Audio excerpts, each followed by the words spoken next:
Heh, there's water on that there moon. No, really? But of course you knew that, right? However, NASA didn't know there was water on the moon when Apollo astronauts went to the moon 50 years ago.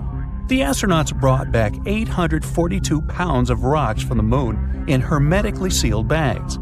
When some of the hermetically sealed bags had water in them, NASA thought the bags had gotten contaminated from landing in the ocean.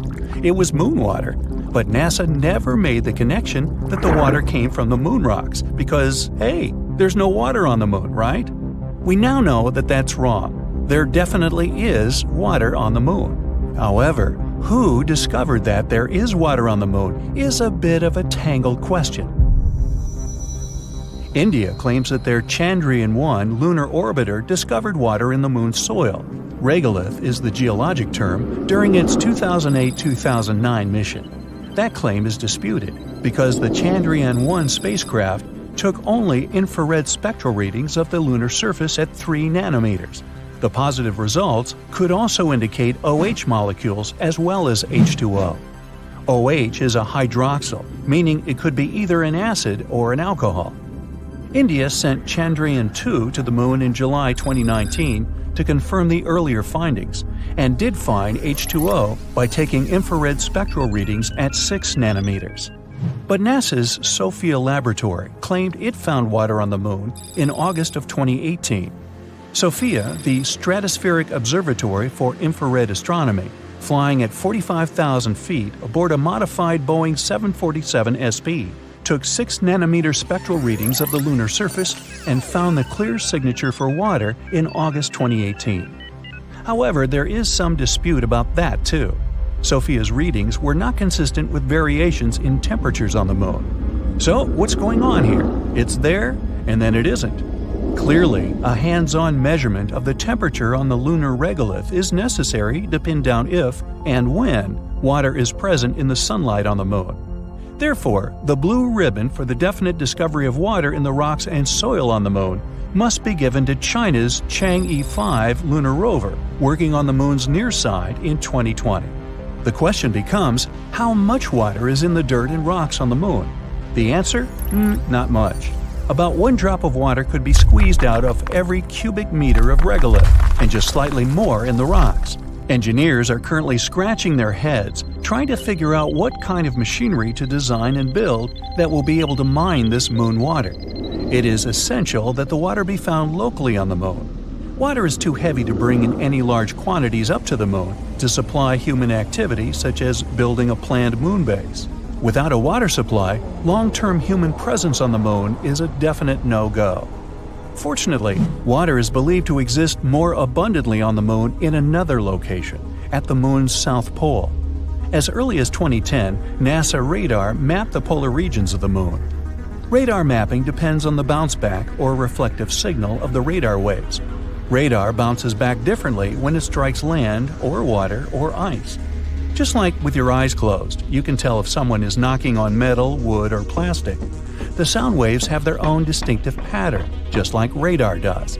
The amount of time it takes to receive the bounce-back signal creates a map of the surface topography. Mountains, valleys, and ridges can all be mapped accurately, creating a detailed surface map. When passing over the craters of the lunar south pole, the radar-ranging reflection bounced back with a signal that indicated ice within the craters. This was big news and a thrilling finding. It is a peculiar quality of craters at the moon's south pole that the sun never shines down into the craters. The angle of sunlight merely skips horizontally across the tops of the craters, never going down into the craters.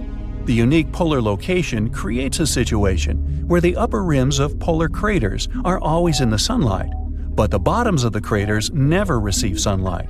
Ice at the bottom of the craters will never melt. Over 40 permanently dark craters lie in the vicinity of the lunar South Pole, and they all appear to have ice in them. Space agencies from all around the world quickly made announcements that they were planning moon bases at the lunar South Pole. China, Russia, Europe, and Japan are planning to place solar panels around the rims of the craters, since they have sunlight 24/7, and mine the ice at the bottom of the craters. NASA was not so quick to do that. Wisely, NASA chose not to make extravagant plans based on a single observation. It's just not good science. Multiple observations are necessary. If your cousin Billy at dinner sees the salt shaker levitate and float in the air, but no one else notices it, it might not have happened, no matter how much Billy insists it did happen. Multiple observations are necessary for something to be considered real, and at least one of those observations must involve direct contact. NASA launched the Lunar Reconnaissance Orbiter to orbit closely over these craters at the Moon's south pole. Of the 7 LRO instruments taking detailed readings is the LAMP instrument, which can take ultraviolet images of the dark craters as they are illuminated by sunlight. Pretty clever. Current thinking estimates that there is 1 trillion pounds of water ice in the permanently dark craters at the lunar south pole, or about 500 billion liters of water. This is close to about what the whole United States uses in just 2 days. But for a moon base, 5 billion liters of water could last 1,000 years. Now, how did this ice get there?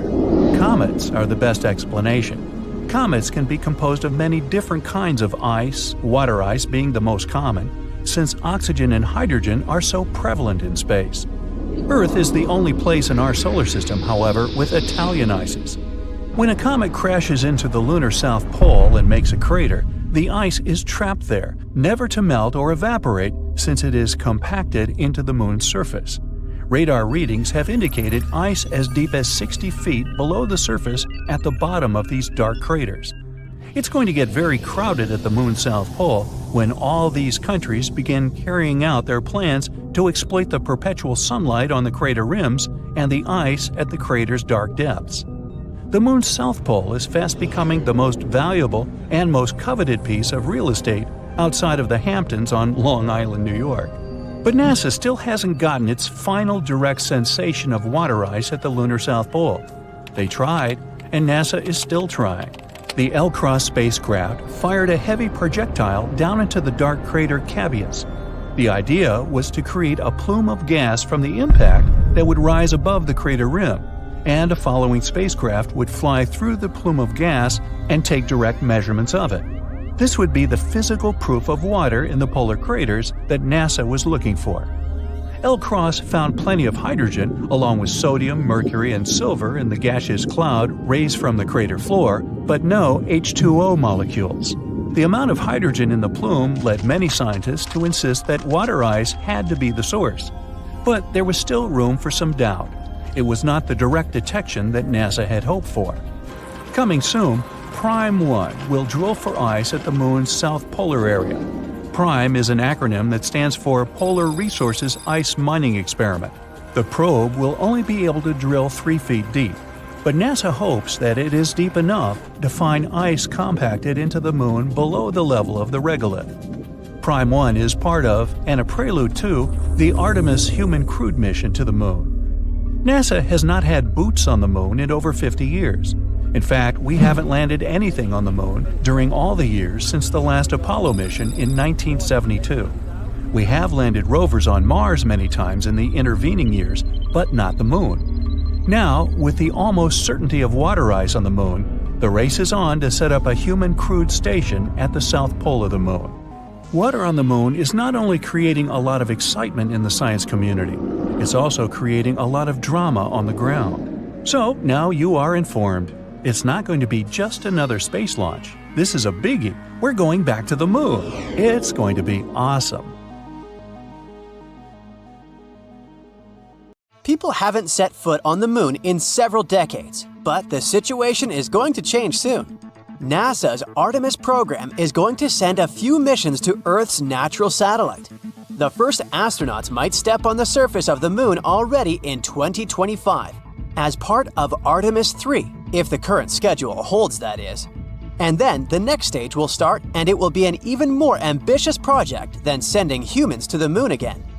NASA wants to construct a base camp at our satellite's south pole. Such an outpost will help the Artemis mission to break the previous record for the longest stay on the moon. So far, it's 74 hours, 59 minutes, and 38 seconds.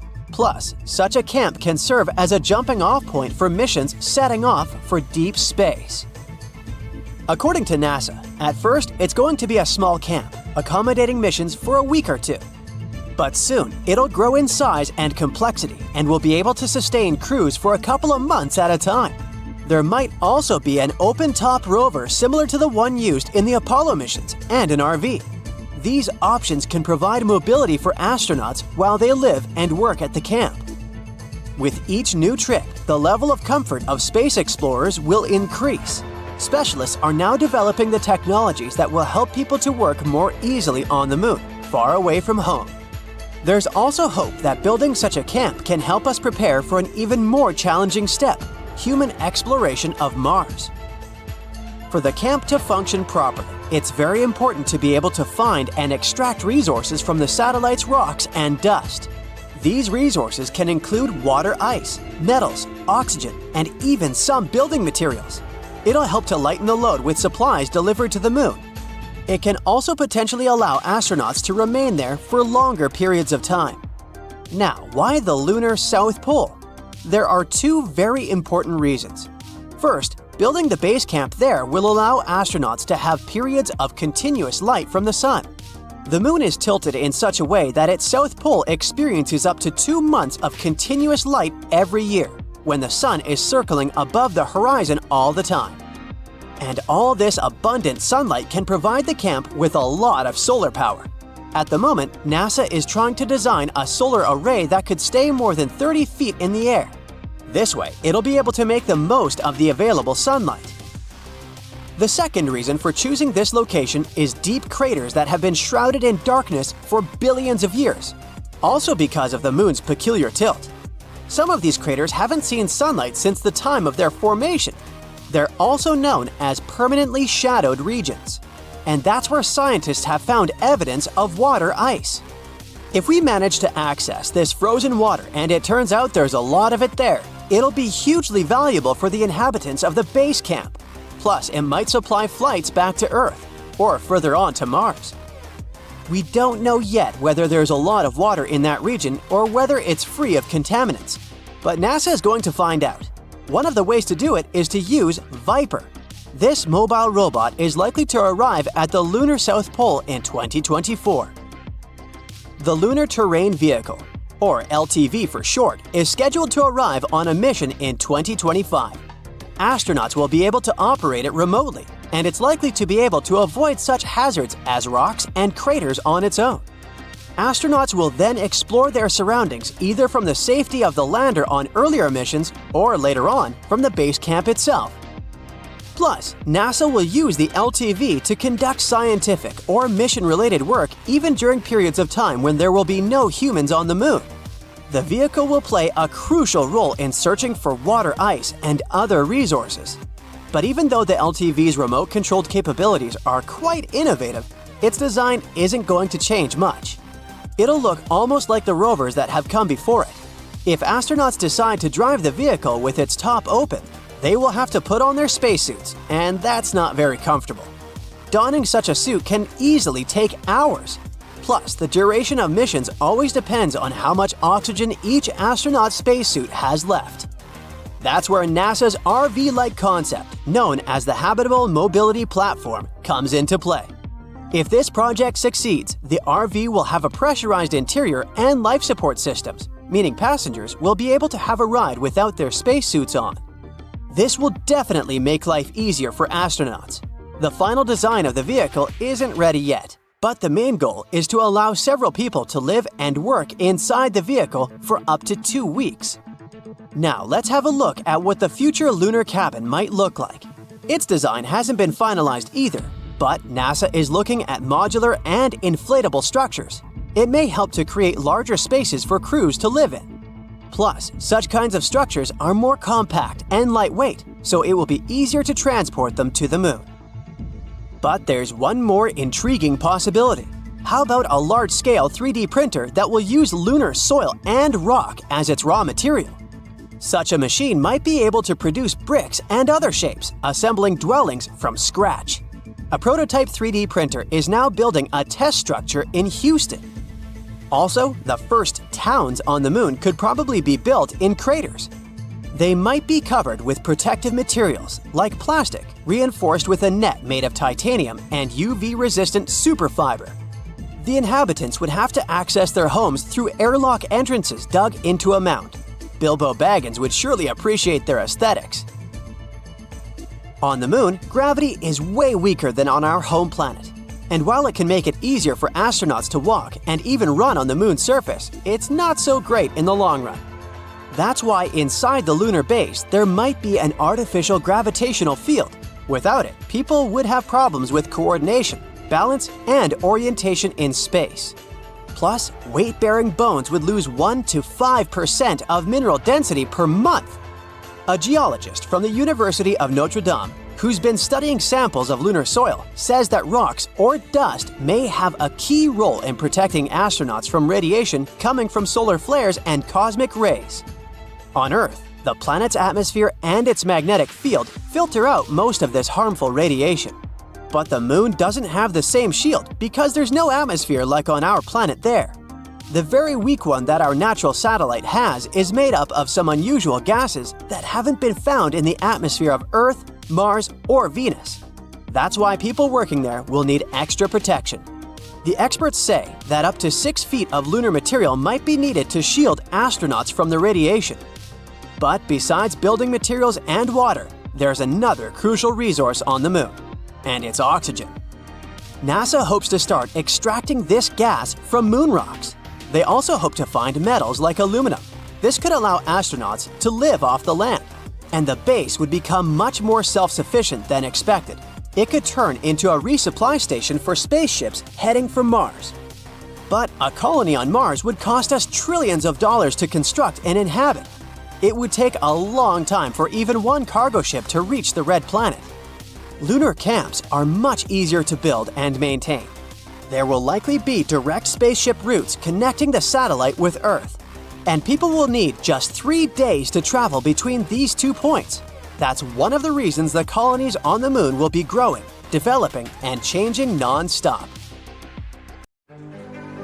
It's been decades since the last manned moon landing, Apollo 17, which happened in December 1972. Isn't it time we thought about going back to our dusty satellite, and maybe even staying there? NASA has made a promise on this subject.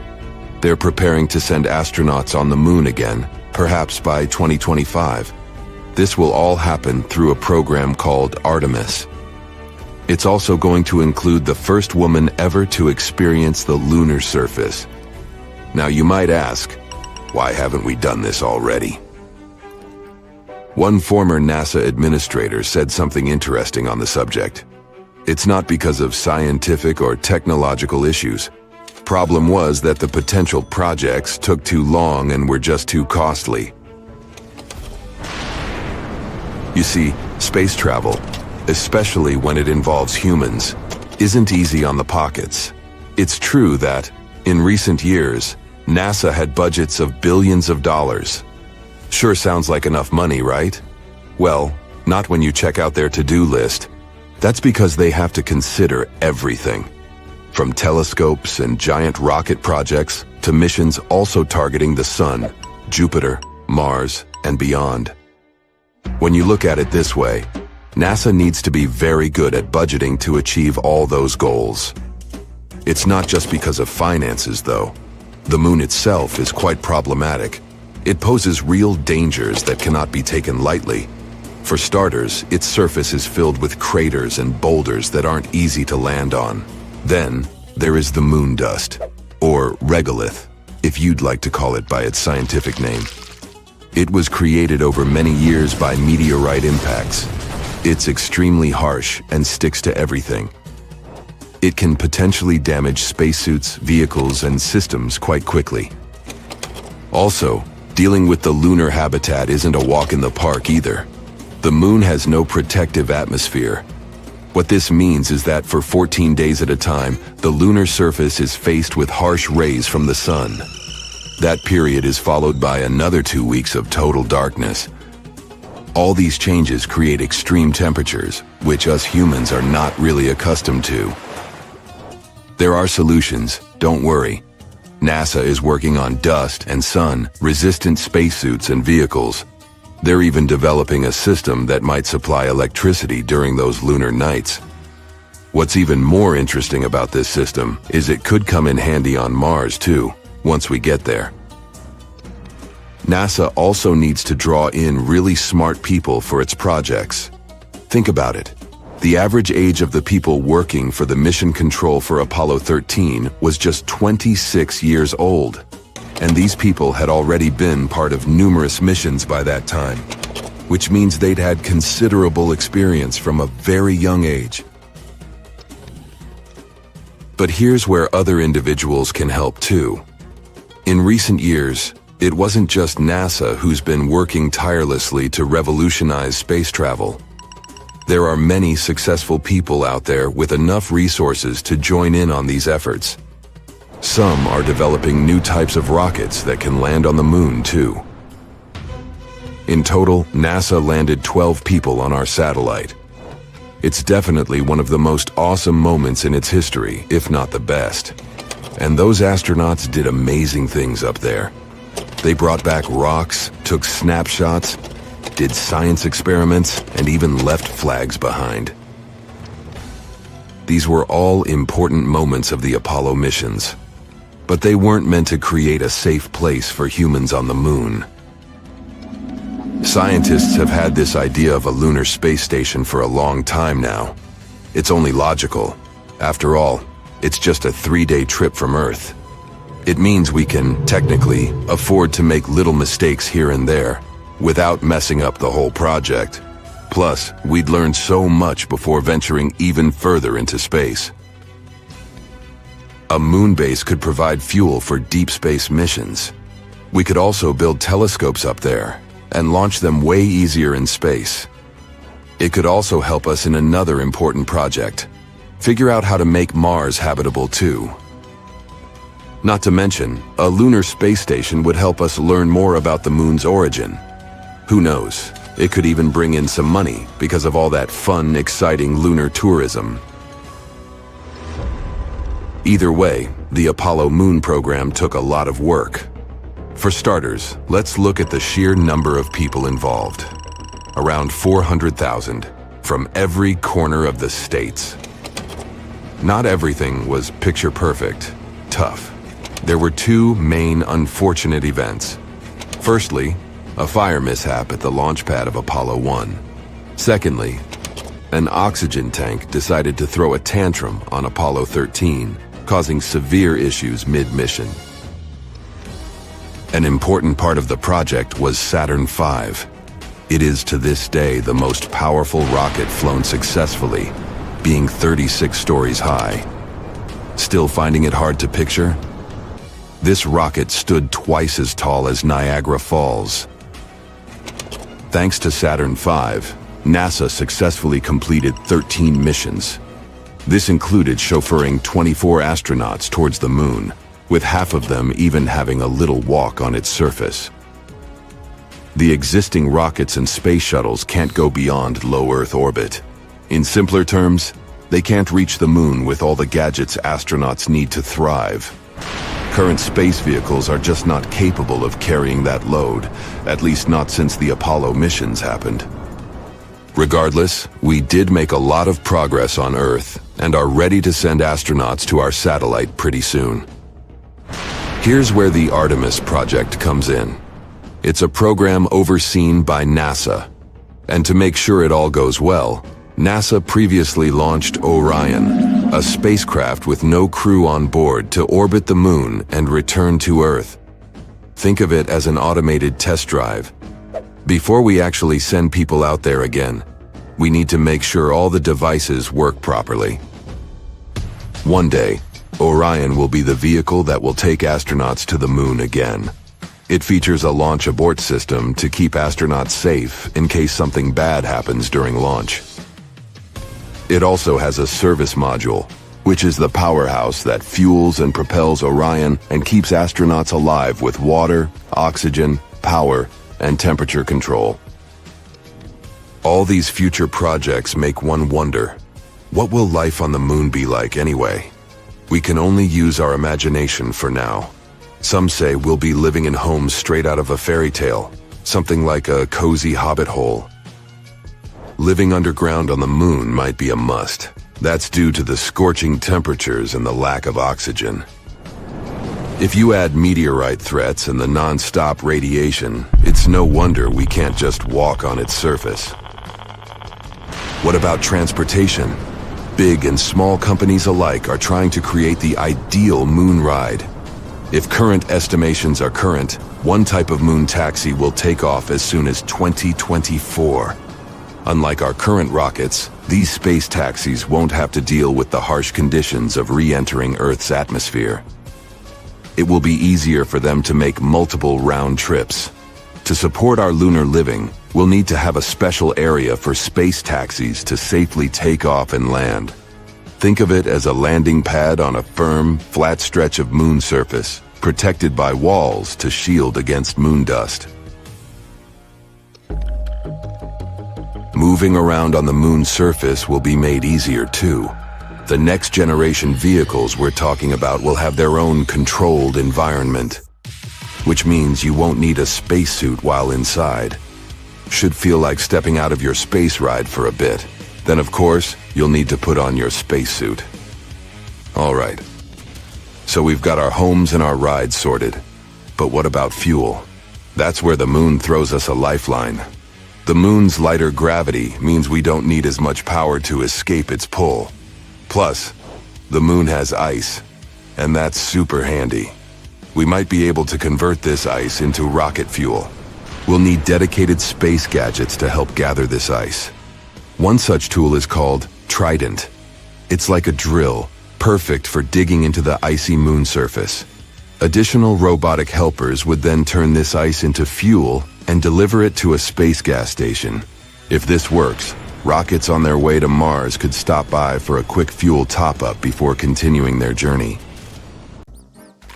Okay, I officially give up on the hope that the moon is made of cheese after all. Wow, not even Gouda.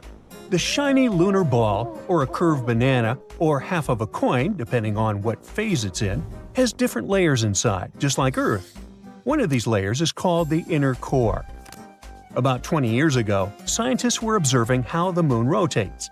Using that data, they concluded that it had a fluid outer core. But the inner core was hard to study, so they didn't know if it was solid like a rock or molten like a hot liquid. But things are clearer now. Astronomers have collected data from different missions, including the Apollo missions, where astronauts went to the moon and gathered information themselves. Plus, they've used a special technique called seismic data. This method is all about studying how sound waves move through things. Take earthquakes on our planet as an example.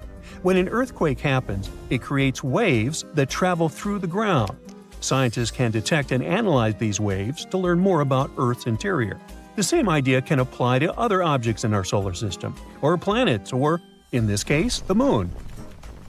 When quakes or moonquakes happen, they generate sound waves, and by carefully listening to and studying these waves, scientists can create a detailed map of what's inside the object.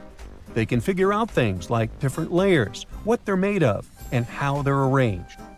To check the moon's deep interior, scientists also use something called laser ranging. This method measures the distance between the surface of the Earth and the moon very precisely. And ta-da! Our natural satellite's inner core is a dense, solid ball made of iron, just like Earth's. It's about 310 miles wide, which is nearly 15% the size of the entire moon. Researchers also have stumbled upon evidence that supports the theory that the layer between the moon's surface and its core, called the mantle, has been moving around as the moon evolved over time. This movement is something we call lunar mantle overturn, and it could explain why we find elements rich in iron on the lunar surface. Mantle material ends up being carried upward, and the volcanic rock remains in the moon's crust. Some of the materials in this rock were too dense, like me, so they just sank back through the lighter crust material all the way to the core mantle boundary. It's like a cycle where the moon's mantle material goes up during volcanic activity, carries iron-rich elements to the surface, and then sinks back down. There's another mystery scientists have been trying to solve. what caused the moon's magnetic field to weaken and nearly disappear over time? It seems that now that we know about the iron core and the global mantle overturn, we might get some more answers about the moon's magnetic field. Knowing what the inner core is like can help us better understand the moon's history as well as the history of our entire solar system. Now, one of the theories that's widely accepted about the origin of the moon says there was a massive collision between Earth, in its early stages, and another mysterious object in our solar system. It's called the Large Impact Theory, and this collision was so strong it ripped off a big chunk of the primitive molten Earth. I mean, not so big compared to what's left. If you put a US nickel next to a green pea, you get a good idea of how big our planet is compared to the moon. Now, this chunk was set into orbit around our planet, and this might have happened about 95 million years after our solar system formed. The object that collided with Earth could have been about 10% the mass of our home planet and roughly the size of Mars. Well, it makes sense. Earth and the Moon do have similar compositions after all. Of course, there are other ideas about how the Moon formed. One says that the gravitational force of our planet captured it. This means that the Moon was just an object innocently passing by when suddenly it got attracted and pulled into Earth's orbit. There's even a hypothesis that Earth stole the Moon from Venus. Ooh. In that case, the Moon shouldn't complain. I guess the view is way better here. So yeah, the Moon and Earth are similar when it comes to rocks and some minerals. But the Moon doesn't have the same atmosphere as our planet. Its atmosphere is thin and consists of some weird gases that include potassium and sodium, which is not something you can find in the atmosphere of Mars, Venus, or Earth. And the rocks on the Moon don't contain water. But that doesn't mean there's no water at all up there. A long time ago, in the 17th century, astronomers saw large dark spots on the Moon's surface. One of these astronomers thought these spots looked like oceans, and he called them maria, which means seas in Latin. Other astronomers also made maps of the Moon, and they used the term maria to describe these dark spots. For example, Mare Tranquillitatis translates to Sea of Tranquility, where Apollo 11 made its touchdown. But it seems those dark spots are not actually oceans. They are plains made of hardened lava that erupted long ago. These volcanic eruptions left behind smooth flat areas called basalt plains. In the late 1800s, one sky watcher studied the Moon and found it didn't have an atmosphere. Without an atmosphere, there are no clouds and no air to keep water from evaporating. So scientists thought that any water on the Moon would just disappear right away. They believed the Moon was totally dry. But then, in 1961, one physicist had a different idea. He pointed out there could be water on the Moon in special areas called permanently shadowed regions. These are spots on the Moon where the sun doesn't shine, so they stay dark all the time. Water ice could exist in these dark areas because they're extremely cold and the ice wouldn't evaporate. But when astronauts from the Apollo missions went to the Moon, they brought back soil samples, and scientists found no signs of water in them. So everyone went back to thinking that the Moon was completely dry. In the 90s, NASA focused on these shadowed craters and found high concentrations of hydrogen, which meant there could be ice at the Moon's poles. They still weren't certain, so they kept digging and after a while found hydrogen trapped inside tiny beads of volcanic glass.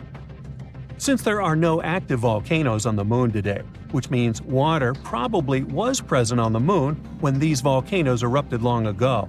Plus, there could be way more water back in the early days of our Moon. In 2020, NASA's SOFIA mission showed us what we'd been looking for a really long time. There is water on the Moon after all.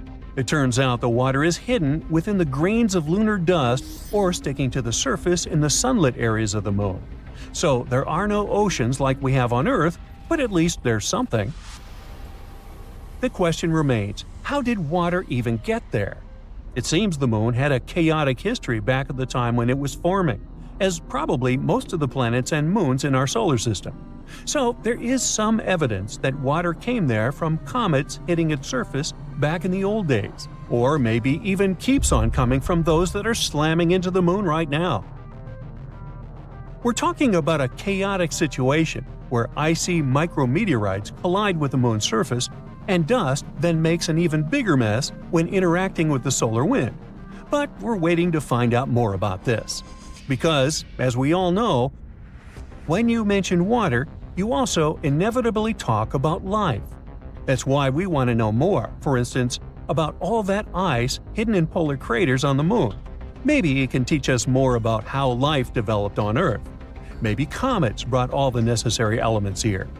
Then, what if there are some of those elements stuck in the ice on the moon, too? It's dark outside, almost 2 a.m. You go outside and look at the sky, and here it is, bright, full moon. You might think you know a lot about Earth's natural satellite, but let me ask you this: how did it form? The answer is, nobody knows. But of course, there are theories. The most popular one, called the giant impact theory, claims that the moon formed during a collision between Earth and another planet. This planet must have been smaller than ours, the size of Mars, and the collision itself probably happened around 4.5 billion years ago. Another theory, called the capture theory, claims that the moon used to be an asteroid or some other wandering body. It formed somewhere else in the solar system. When it was passing by Earth, it got caught by our planet's gravity. But here is one catch. Our planet and the moon have remarkable isotopic and chemical similarities. So, they must have a linked history, which means the moon couldn't have been created elsewhere. Other experts think that at some point in the past, Earth was spinning so fast that some of its material broke away. It soon started to orbit our planet. That's how the moon appeared in the sky. But again, there's one problem. In this case, the proportion and type of minerals on the moon would have to be the same as on Earth. But there are slight differences. The moon is richer in materials that form very fast at high temperatures. There's one more theory, and it's probably the least exciting. It claims that Earth's natural satellite could simply appear along with Earth during our planet's formation. Duh! But these days, a more urgent question keeps astronomers busy. Is the moon really Earth's satellite? Or are these two twin planets? The moon is big compared to our planet, about 1/4 of Earth's size. That's why some experts refer to our planetary system as a double planet. But how correct is that? If we want to figure it out, we need to give the definition to the word planet. According to the International Astronomical Union, a planet is a space body that orbits the Sun, is massive enough to have a nearly round shape thanks to its gravity, and has cleared the region around its orbit. Now, what about a satellite? It's an object in space that orbits around a larger celestial body. If we take the system Earth, the Moon, its center of gravity, called a barycenter, is inside the Earth. That's why at the moment we can't say that we live in a twin planet system. According to this definition, the Moon is the satellite of our planet. Now, let's get back to the past, like 3 or 4 billion years ago. Even though the Moon wasn't a planet, it most likely had a full-fledged atmosphere. It formed at times when powerful volcanic eruptions were rocking our satellite. Gases spread all over the Moon's surface, and it happened so fast that they didn't have enough time to escape into space. At that time, the lunar surface was covered with basins filled with volcanic basalt. Just imagine ginormous plumes of magma hurtling high into the air, falling to the ground and creating lava flows. That's how the basalt basins appeared on the surface of the Moon. At one point, scientists got their hands on samples brought from the Moon. They found out that lava flows there contained not only carbon monoxide and sulfur, but also the building blocks of water. Thanks to these samples, researchers managed to calculate the amount of gas that rose and formed the atmosphere. It became the thickest around 3.5 billion years ago and existed for about 70 million years. After that, poof, the atmosphere was lost in space. But the coolest thing? When the Moon did have an atmosphere, the satellite was 3 to 10 times closer to our planet. One computer simulation even suggests the Moon was probably up to 19 times closer than it is now. The distance between it and our planet could be 18,600 miles, while these days our satellite is around 240,000 miles away. That's why the moon looked much, much bigger in the sky. Unfortunately, at that time, not even dinos were around to admire the view. These days, the atmosphere of the moon is almost non-existent, and that's why the satellite can't protect itself from meteorites. The surface of the moon is dotted with craters. For comparison, there are about 190 identified impact craters on our planet. Many of them are hidden by vegetation or covered with water. But if we speak about the moon, the number is so much greater, several million, and around 5,000 of them are more than 12 miles across. And since the moon is less seismically active than Earth, these craters and other ancient formations stay in perfect condition for centuries. When you look at the moon, it's the brightest object in the night sky. But in reality, its surface is dark because the reflectance of our natural satellite is just a bit higher than that of asphalt. You might know that the moon's gravitational pull causes tides on our planet, making the oceans bulge out on both the side closest to the moon and the one farthest from the satellite. But that's not all. The moon also slows down Earth's rotation. This phenomenon is known as tidal braking. It increases the length of a day on Earth by a bit more than 2 milliseconds per 100 years.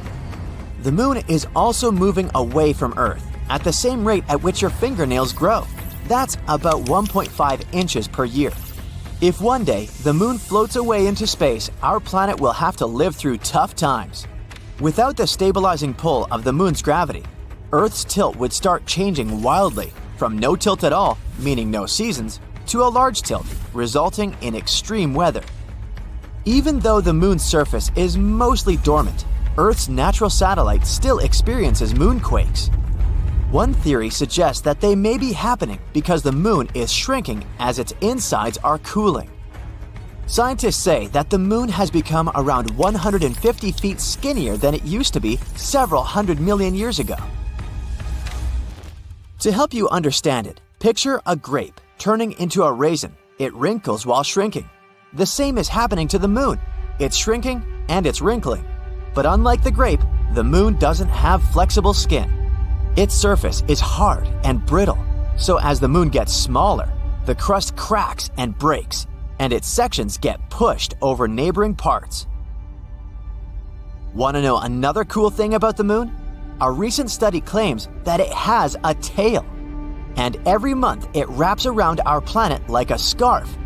This slender tail is made up of millions of atoms of sodium, and our planet regularly travels directly through it. Meteor strikes blast these sodium atoms out of the moon's surface and further into space. For several days every month, the moon remains between the sun and our planet. That's when Earth's gravity picks that sodium tail. Our planet drags it into a long stripe that wraps around its atmosphere. This lunar tail is totally harmless. It's also invisible to the human eye, 50 times dimmer than what you can perceive. But during those rare days, high-powered telescopes can spot its faint yellowish glow in the sky. The tail looks like a gleaming spot that's 5 times the full moon's diameter. And the spiciest fact for you, 2 or 3 years ago, an asteroid was pulled into Earth's orbit and started to travel around the planet. Even though it was no larger than an average car, it was still a big deal. Out of more than 1 million asteroids astronomers know about, it was only the second one to orbit our planet. Called 2020 CD3, it was our temporary mini-moon. It didn't stay with Earth for long, though. The asteroid followed a random orbit and slowly drifted away. Temporarily captured objects such as 2020 CD3 are rare. They need to have a specific direction and speed to be caught by Earth's gravitational pull. Otherwise, they either crash into the planet or fly in another direction.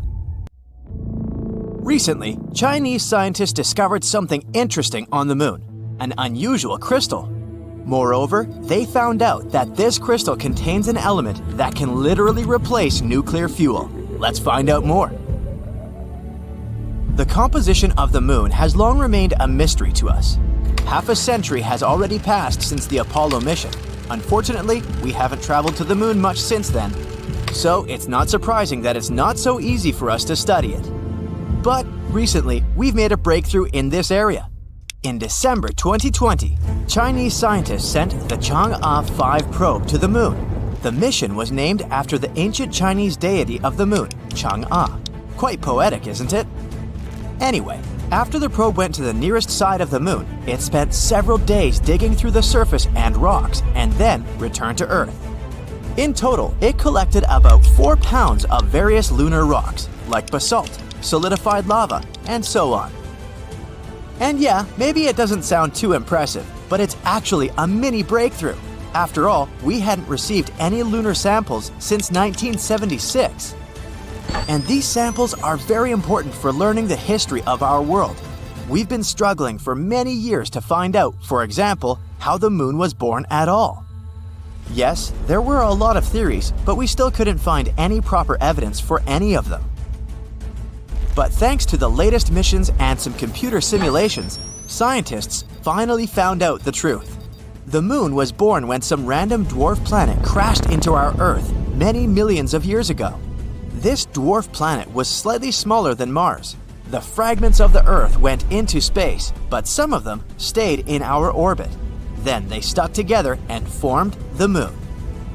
It sounds horrifying, but in reality, the birth of the moon was the best thing to ever happen to our planet. If it weren't for this beautiful satellite, all our oceans would be small puddles. Life wouldn't have appeared on Earth at all. So this is already an amazing discovery, but that's still not all.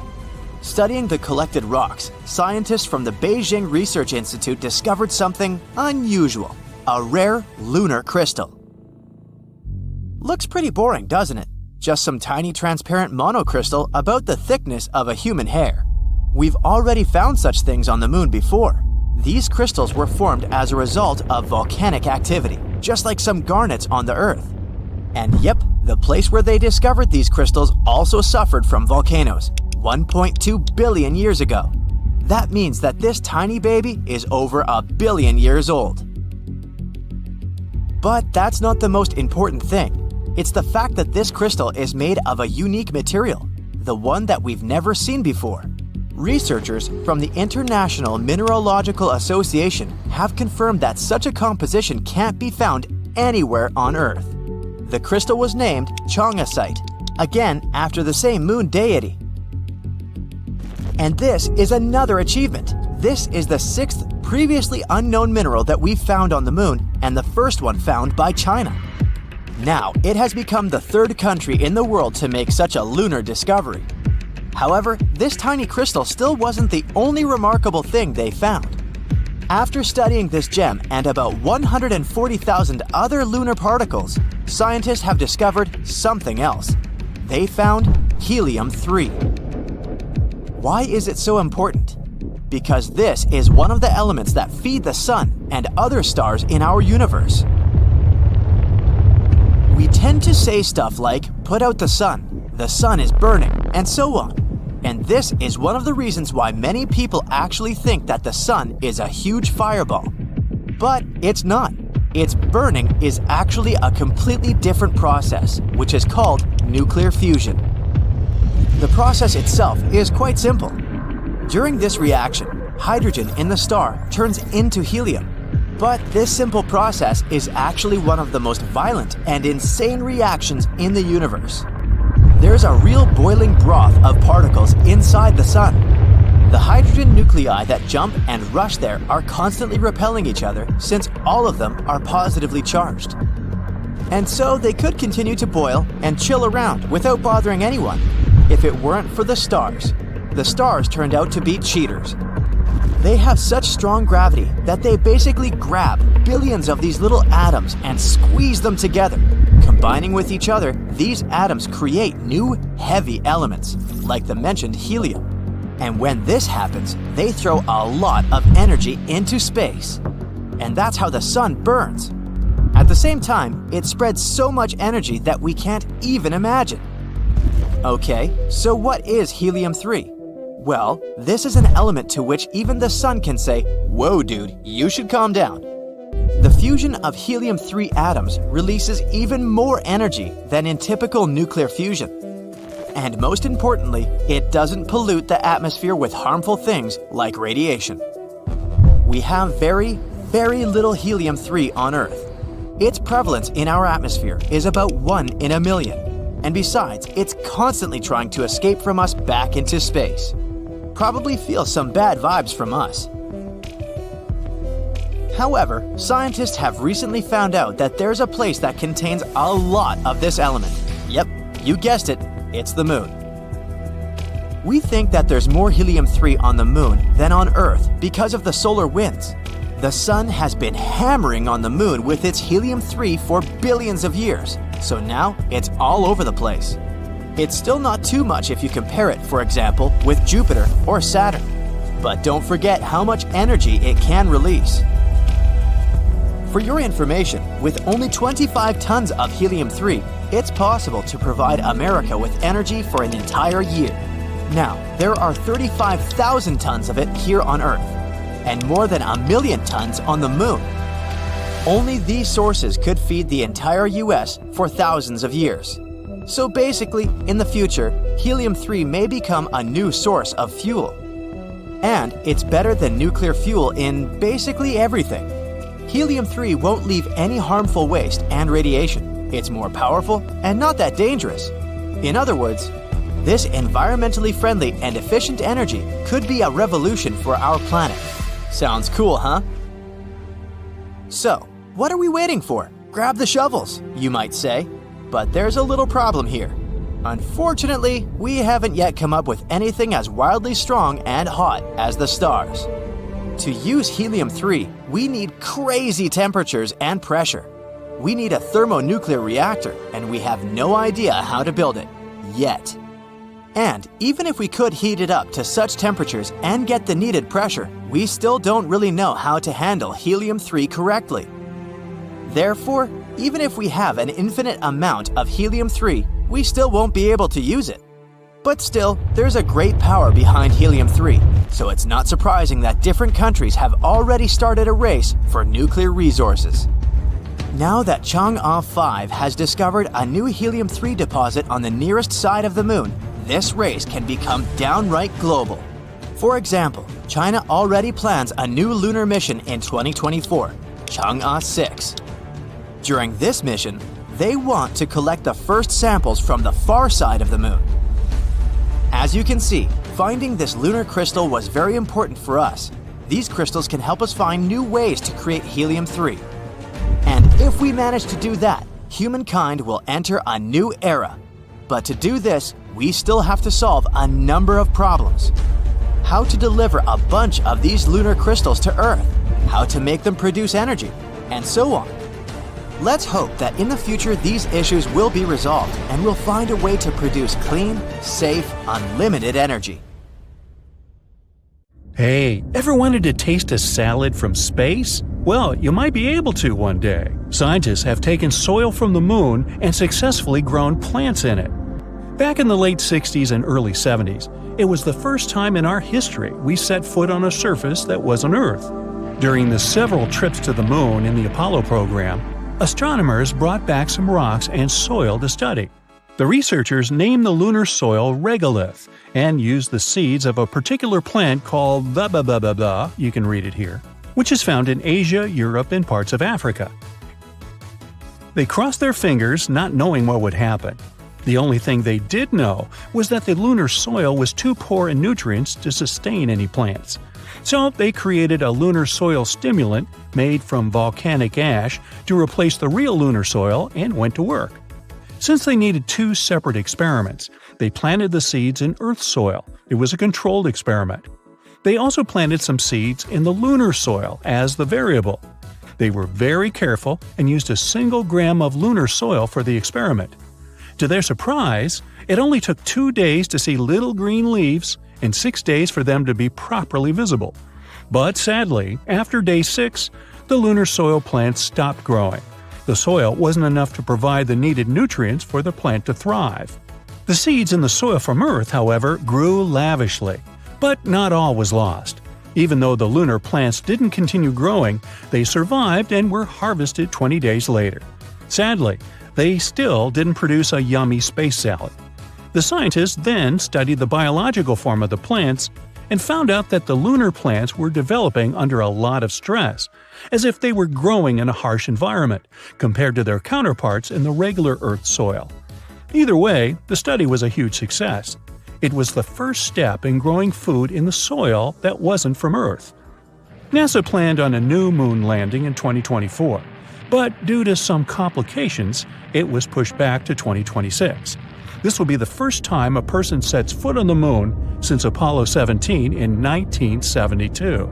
The next moon landing mission will allow us to collect more lunar soil samples to experiment with other crops and see which ones can live longer. Lunar soil in its natural state is far from the quality soil we have on Earth, but we might find a way to reduce the stress plants growing in it have to endure. Perhaps it'll let plants develop in similar conditions they would have in a proper natural setting. There might be other materials on the moon that can help plants grow healthy. The mission will be under the Artemis program. Elon Musk's SpaceX has been commissioned to build the lunar landing vehicle. At first, they will launch a test flight lasting about 3 weeks and then send astronauts to land at the moon's south pole. Because that section is untouched by sunlight, scientists believe there might be water ice craters there that can be used to make rocket fuel. It would lower the cost of future moon expeditions, since fuel wouldn't have to be imported from Earth.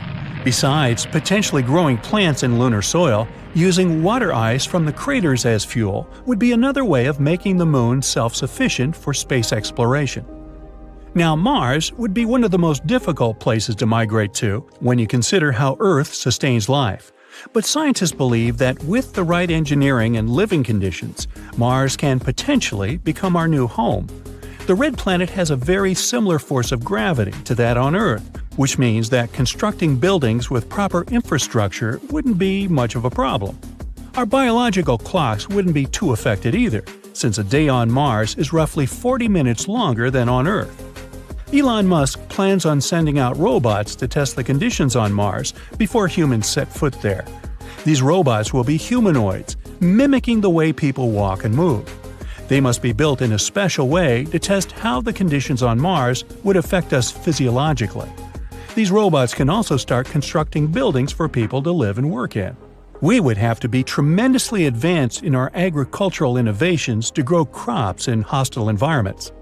Despite being called the red planet, Mars is actually chilly, so we'd have to build giant dome-like structures to house a human population.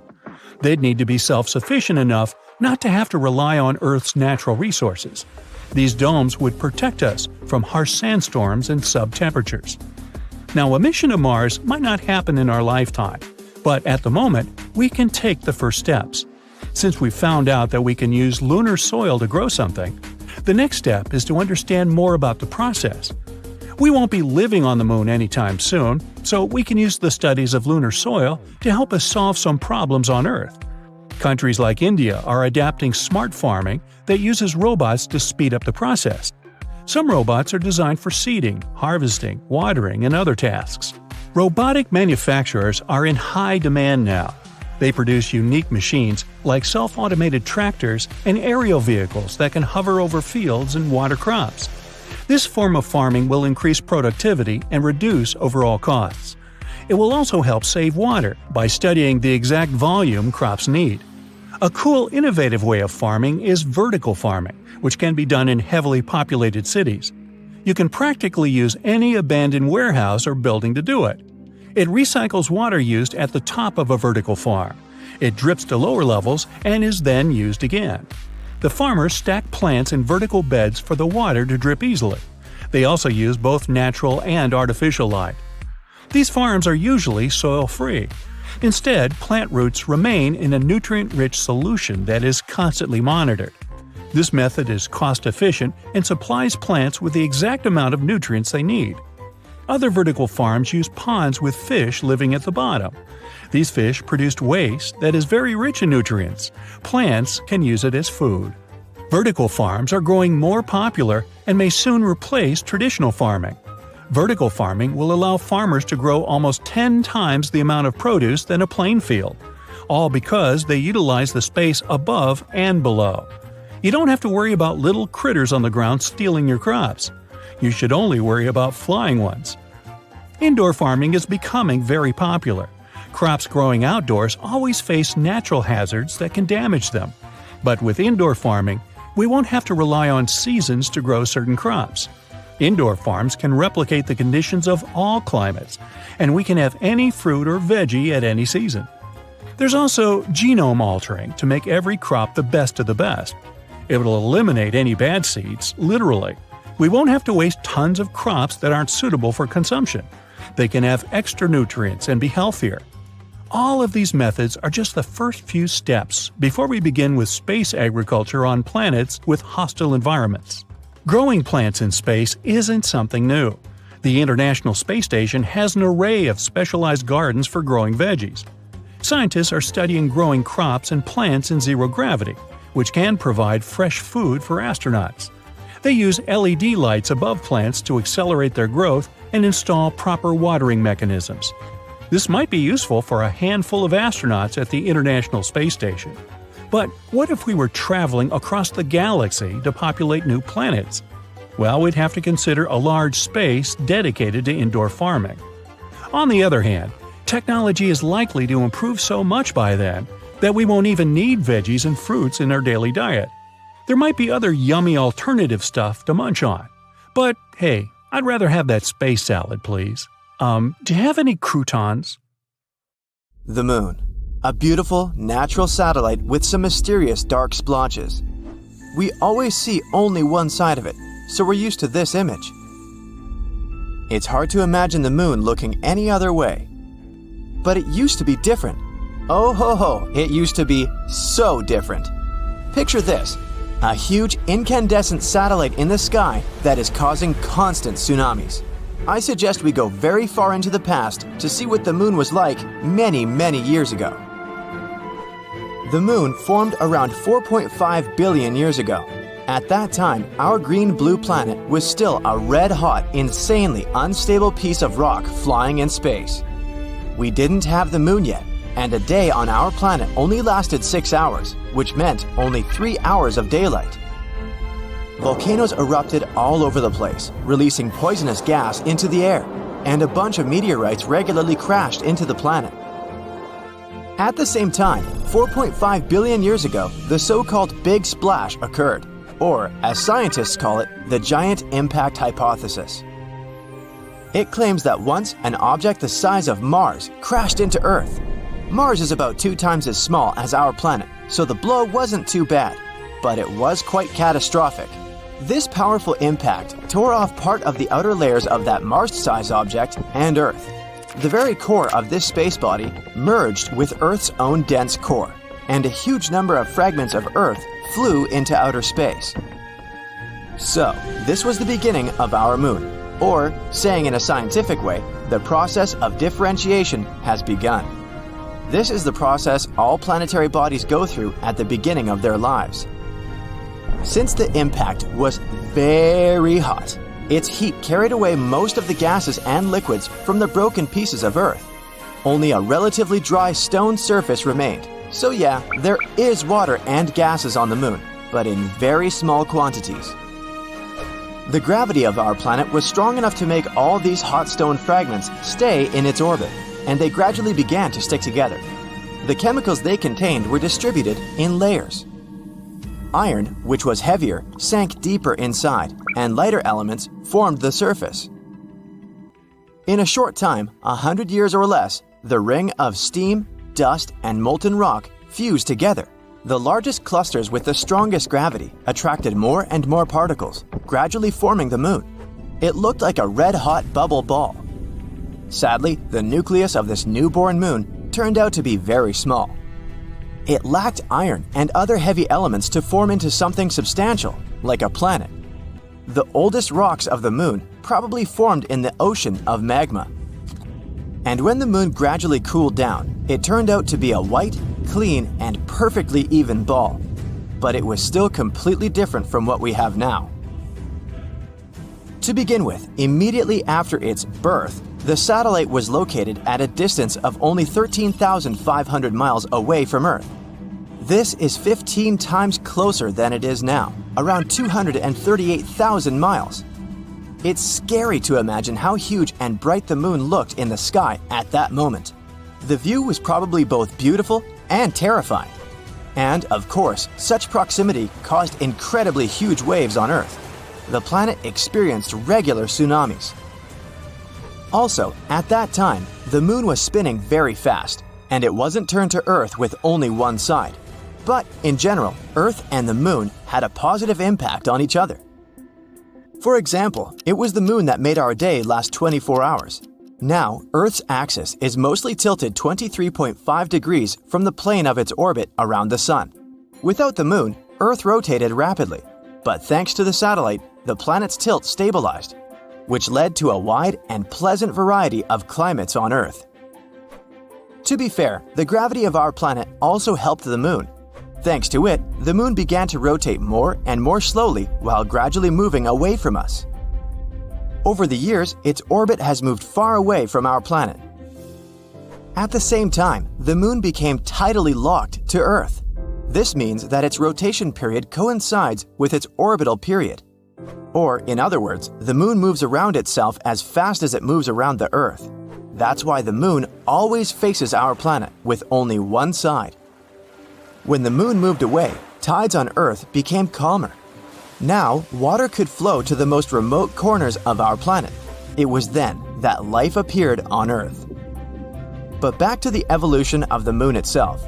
What was happening on its surface after its formation? The next stages of the moon's development were childhood and adolescence. And as is usually the case at this stage, this period was insane. No wonder, about 4 billion years ago, the solar system was going crazy. During the first 600 million years of the moon's existence, large asteroids and comets constantly collided with it. Now, they were bothering not only our Earth, but also its satellite. These impacts were the most powerful in the history of the moon. They left many large craters, which were later filled with dark rock. So, Earth wasn't enough for you, huh, space? Once, a dwarf planet crashed into the moon. It was about the size of Ceres, the largest object in the asteroid belt between Mars and Jupiter. This explosion formed the SPA basin and also forever changed the appearance of the moon. Can you see that dark spot on the far side of the moon? Right there in this very south? This spot is called the South Pole Aitken Basin. Its diameter is about 1,600 miles. And yes, it was formed by the impact I've mentioned, about 4.3 billion years ago. This planet brought with it a bunch of complex and strange chemical compounds that scientists are now finding all over the far surface of the moon. These compounds began to emit a lot of heat, melted part of the lunar mantle, and, oops, accidentally woke up volcanoes. The volcanoes began to erupt furiously. A huge amount of magma was distributed over the surface of the moon. Many years later, it cooled down, leaving behind those famous dark splotches that we're so used to. They're called the lunar maria. There are much fewer craters there than on the lunar highlands. But for the last billion years, the moon has been geologically inactive, except for occasional collisions with meteorites. In general, the appearance of the moon changed forever as a result of these events, and, battered and tired, it entered adulthood. But even then, it couldn't get any peace. A bunch of meteorites decided to bother it again. Honestly, it wasn't that bad. There were many collisions, but all of them were quite small. They just left a bunch of craters and pits on the moon and maybe damaged its mantle a little. Some of the collisions deepened already existing large craters. The moon's crust was getting thinner and thinner over the years because of all the chaos going on. And now we call this upper part of the lunar crust covered with craters the lunar highlands. All those white and bright areas of the moon, the highlands. But in the end, the universe finally calmed down. For now at least, and the moon began to look the way it does today. There are still many things we don't know about Earth's natural satellite. There are moments in its history that scientists still can't accurately explain. but they're continuing to study our beautiful satellite. The data about the Moon is useful to people not only for its own sake. It gives us a more complete picture of both the history of our solar system and space as a whole.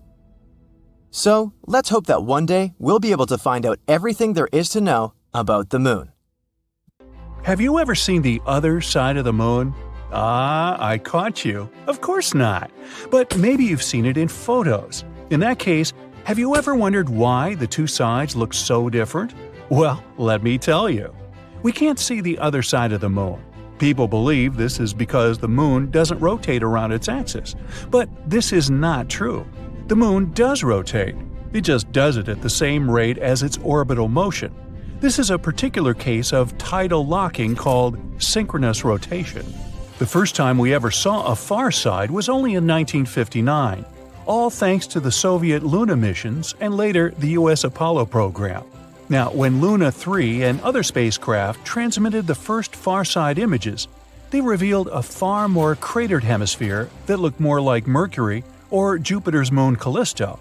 It looked completely different from what we were used to, and that's when we learned how meh the other side is. No, seriously, just look at it. The near side can boast its thinner and smoother crust. These beautiful dark splotches are called lunar mare, the last remnants of ancient lava flows. And when I say ancient, I mean it. They're more than 3 billion years old. Meanwhile, the far side crust is thicker and crater-pocked. The lava flows had almost no effect on these impact craters. It's also devoid of any large-scale mare. Low-key looks like dried white cheese. To be honest, don't you agree that the nearby side is much more beautiful? Write your thoughts in the comments. So, only 50 years ago, we learned something about the apparent differences. But then the scientists discovered something weird. Both sides are different, even in the geochemical composition. And not only in this, our side was thinner than the far side by several miles. But where did such significant differences come from on an ordinary floating stone ball? For scientists, this was a mystery. They started coming up with a lot of theories. The melted moon theory was the main one for a while. It said that it was the Earth's fault that our moon looks like this. This happened several billion years ago. The moon was born because of a collision. One day, an object about the size of Mars crashed into the Earth. At that moment, a piece broke off from it, which later became the moon. However, this piece was somewhere 15 times closer to Earth than it is now. Some scientists created pictures of the so-called early moon. Unlike our cute little white ball, the early moon was a strange-looking, boiling scarlet ball. That piece didn't leave us after the separation. It became tidally locked very soon after. The Earth after the collision was still an incandescent nightmare, full of fire and lava. It was boiling at a temperature of 4,500 degrees Fahrenheit. And since the moon has always been turned toward us with one side, this side has melted down a little. This would explain why the moon's surface, the so-called mantle, is thinner on the near side than on the far side. During the boiling of the Earth, certain elements evaporated from it. They then settled on the moon. This would explain the difference in geochemical composition between the two sides. But there was a plot hole in this theory. If that's what happened, then where did rare foreign chemical elements come from, such as unusual isotopes of phosphorus, potassium, or tungsten? The nearby site is full of them, and they couldn't have come from the Earth. There were also other theories. Another one said that initially we had two teeny-tiny moons. Later they merged into a big one, hence the difference in their composition. But this theory sounds a bit crazy, and it has a plot hole too. For example, the transition between the two sides is way too soft. If our moon was actually two tiny moons, this transition would be more abrupt. So scientists were kind of at a loss on this one. But recently, they finally figured out what really happened to the moon, all thanks to NASA's Grail orbiters. They spent over a year whizzing around the moon, mapping it out, and studying its composition. Using this data, scientists have created around 360 computer simulations. They contain different impacting objects of many sizes, traveling at different speeds. Scientists were comparing the results with our current moon. they tried to determine which result was the closest to what we have today. And so, they finally solved this 50-year-old mystery. The answer lies in a collision with a dwarf planet. This collision occurred 4.3 billion years ago. This huge object was slightly larger than Ceres. For those who don't know, Ceres is one of the dwarf planets of our solar system. Its diameter is 580 miles. You could say that one France or one Germany would fit into it. So, this giant object crashed into the Moon, somewhere near the South Pole. This collision was so strong that it changed the image of the Moon forever. It left a trail of 3,500 miles behind. It would take you 14 hours by plane to fly that distance. This crater covered the entire near side of the Moon. It caused damage to the Moon's mantle. It also created a so-called South Pole Aitken Base, or SPA Basin. This is an impact crater and has a diameter of 1,600 miles, which is like adding one UK plus one Germany. It's important, though. The formation of this basin was a defining event in the history of the Moon, and it's the second largest impact crater in the solar system. The collision also caused a powerful hot wave to spread across the Moon. This wave scattered over the remnants of those rare warm minerals scientists found on the nearby side. That's how our beautiful side became home to something called Procellarum creep terrain, or PKT for short. This is basically a compositional anomaly, a concentration of potassium, phosphorus, and other rare elements like thorium. You can say that those minerals are a gift to us from deep space. Anyway, there were many, and I mean many, collisions in the Moon's history. All of them only deepened this already large crater. That's why the mantle on the near side was getting thinner and thinner with the years. Also, our gifted minerals gave off a lot of heat, so the mantle has melted a little bit more and more. Oops, this accidentally caused the Moon's volcanoes to wake up. Volcanic activity has increased on the near side. Intense lava flows filled the old empty craters. Ta-da! And this is how the beautiful lunar mare was born. That's about how it all happened. All this information was found thanks to the researchers from Brown, Purdue, Stanford Universities, and NASA's JPL.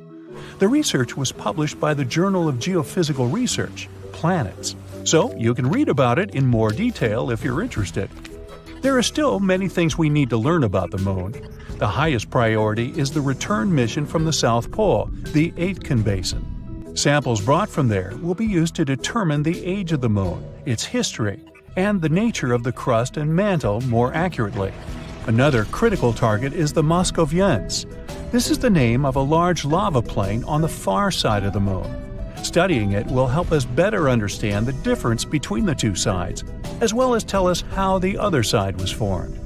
All this knowledge is significant for understanding the history of the Moon, but it's also handy for space exploration in general. Scientists use the Moon as a reference point to determine the age of other planets and entire worlds in space. The Moon helps us determine the chronology of the life of the whole solar system. So stay tuned for new exciting research and discoveries. Imagine stepping out of your spacecraft and setting foot on the surface of the Moon. Under your feet, the ground is covered with a fine material that looks like powder. That's lunar dust. You look around and take a lungful of fresh air. It smells very different from the air on Earth, but still nice. Now, unfortunately, this is a highly unlikely scenario, and one of the reasons is that the Moon has almost no atmosphere. Earth's natural satellite is too small, less than 2% of our planet's mass. That's why it doesn't have a magnetic field strong enough to keep an atmosphere. But even if the Moon had it, solar winds would immediately pull it away. But if you could visit the Moon 3 or 4 billion years ago, you'd see a very different picture. At that time, the Moon most likely had an atmosphere. It formed at the times when powerful volcanic eruptions were rocking the satellite. Gases spread all over the Moon's surface. It happened so fast that they didn't have enough time to escape into space. At that time, the lunar surface was covered with basins filled with volcanic basalt. Just imagine ginormous plumes of magma hurling high into the air, falling to the ground, forming lava flows. That's how the basalt basins appeared on the surface of the moon. At one point, scientists on Earth got their hands on samples brought from the moon. They found out that lava flows there contained not only carbon monoxide and sulfur, but also the building blocks of water. Thanks to these samples, researchers managed to calculate the amount of gas that rose and formed the atmosphere. It became the thickest around 3.5 billion years ago and existed for about 70 million years. After that, poof, the atmosphere was lost in space. But the coolest thing? When the moon did have an atmosphere, the satellite was 3 to 10 times closer to our planet. One computer simulation even suggested the moon was probably up to 19 times closer than it is now. The distance between it and our planet could be 18,600 miles, while these days it's around 240,000 miles. That's why the moon looked much bigger in the sky. Unfortunately, at that time, not even dinos were around to admire the view. Neither was I. At the same time, the most recent studies have confirmed that our moon actually does have an atmosphere. It's composed mostly of hydrogen, neon, and argon, and contains some very unusual gases, like potassium and sodium. You can't find them in, let's say, the atmospheres of Mars, Venus, or Earth. Sadly, such an atmosphere isn't suitable for us oxygen-dependent creatures. But guess what? There's loads of oxygen on the moon. I know, it must sound confusing, but the thing is, this oxygen isn't in its most common gaseous form. It's trapped in a layer of rock and dust covering the surface of the moon. This layer is called the regolith, and it contains up to 45% oxygen. So, does it mean that if people learned how to extract this oxygen, we would be able to live on the moon? Not so fast. The oxygen in those rocks is very tightly bound into the minerals, and to break these components apart, we'd need tons of energy and special equipment. But if people managed to start this process, the moon would deliver quite a lot of oxygen. Now, there's a theory that the moon might have been formed during a collision between Earth and another planet. This planet must have been smaller, the size of Mars. It probably happened around 4.5 billion years ago. Another theory claims that the moon used to be an asteroid or some other wandering body. It formed somewhere else in the solar system. When it was passing by Earth, it got caught by our planet's gravity. Other experts think that at some point in the past, Earth was spinning so fast that some of its material broke away. It soon started to orbit our planet, and that's how the moon appeared in the sky. And the least exciting theory claims that Earth's natural satellite could simply appear along with Earth during our planet's formation. These days, the moon is the 5th largest natural satellite in our solar system. It's also one of the densest, second only to Jupiter's satellite Io. Most likely, the moon has a tiny core, no bigger than 2% of the satellite's mass. About 420 miles wide, it consists mostly of iron and sulfur. The moon's surface is dark, even though Earth's natural satellite is the brightest object in the night sky. But in reality, its reflectance is just a bit higher than that of asphalt. You might have heard that the moon, along with the sun, causes tides in the oceans and seas on Earth. The satellite's gravitational pull creates something called the tidal force. It makes the water bulge out on the sides that are the closest to the moon and farthest from the satellite. These bulges are what we know as high tides. But what not so many people know is that the moon also causes rocks to rise and fall, just like it does with water. Of course, this effect doesn't look as dramatic as ocean tides, but it's still noticeable. Earth's solid surface moves by an inch or so with each tide. Now, not only does the moon cause tides on our planet, but it also slows down its rotation. This phenomenon is known as tidal braking. It increases the length of a day on Earth by a bit more than 2 milliseconds per 100 years. The moon is also moving away from Earth at the same rate at which your fingernails grow. That's about 1.5 inches per year. You should really cut those. If one day it floats away into space, our planet will have to live through tough times. Without the stabilizing pull of the moon's gravity, Earth's tilt would start changing wildly, from no tilt at all, meaning no seasons, to a large tilt, resulting in extreme weather. Since the Moon doesn't have an atmosphere, nothing protects it from extreme temperatures. It gets incredibly cold on the night side, minus 390 degrees Fahrenheit.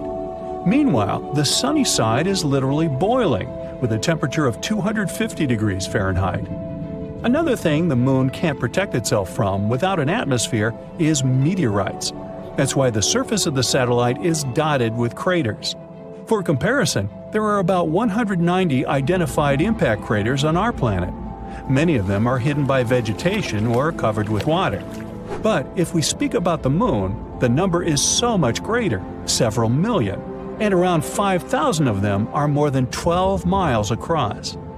The Moon is less seismically active than Earth. That's why these craters and other ancient formations stay in perfect condition for centuries. But even though the Moon's surface is mostly dormant, Earth's natural satellite still experiences moonquakes.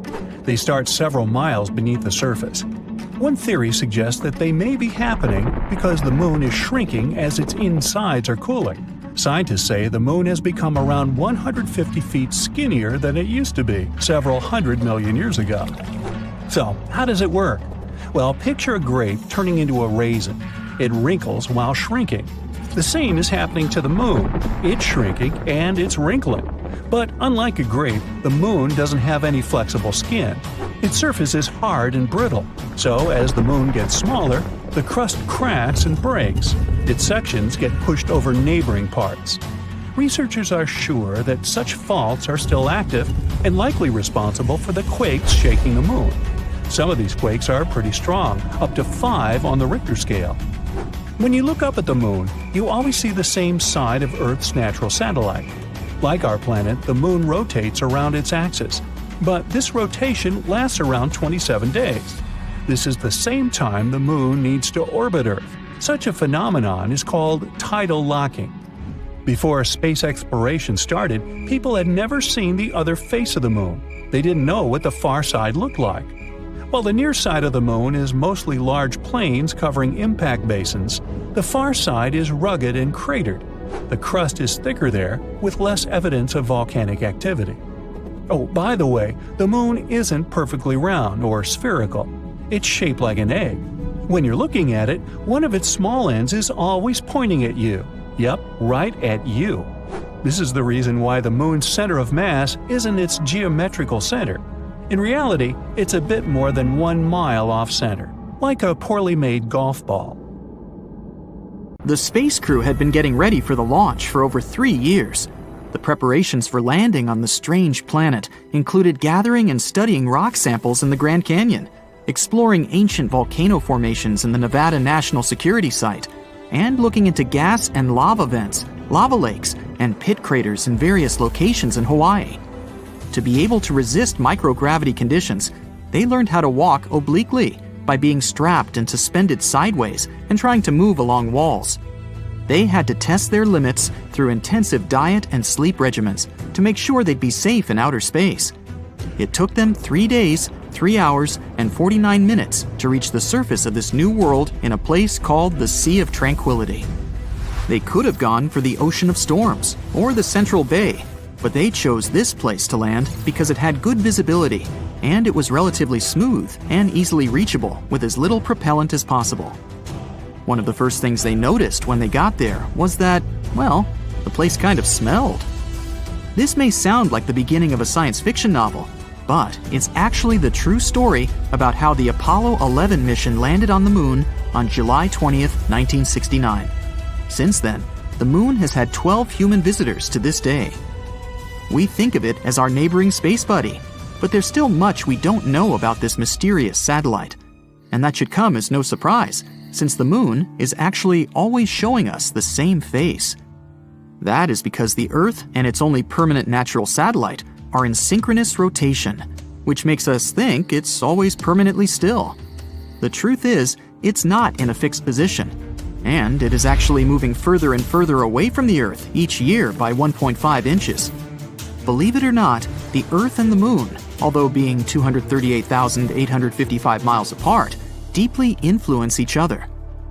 While the moon is partially responsible for the tides of the seas and oceans on our planet's surface, our Earth is actually to blame for movement on the moon. They're called moonquakes, and they last way longer than earthquakes, some of them up to half an hour. It may look perfectly round to us on a warm summer's night, but the moon is actually oval. The lemon-like shape is caused by the Earth's gravitational pull. Our moon features more than footprints when it comes to traces of humans. In 1969, American astronauts left many objects on the surface of our satellite, such as 2 golf balls, a drawing by famous artist Andy Warhol, and a message from Queen Elizabeth II herself. One of the last people to walk on the moon to this day, an astronaut named Eugene Cernan, scribbled his daughter's initials on the moon's surface in 1972. Since it appears there's no wind or any other type of weather change there, the letters TDC could remain there permanently. It's actually possible to be allergic to the moon.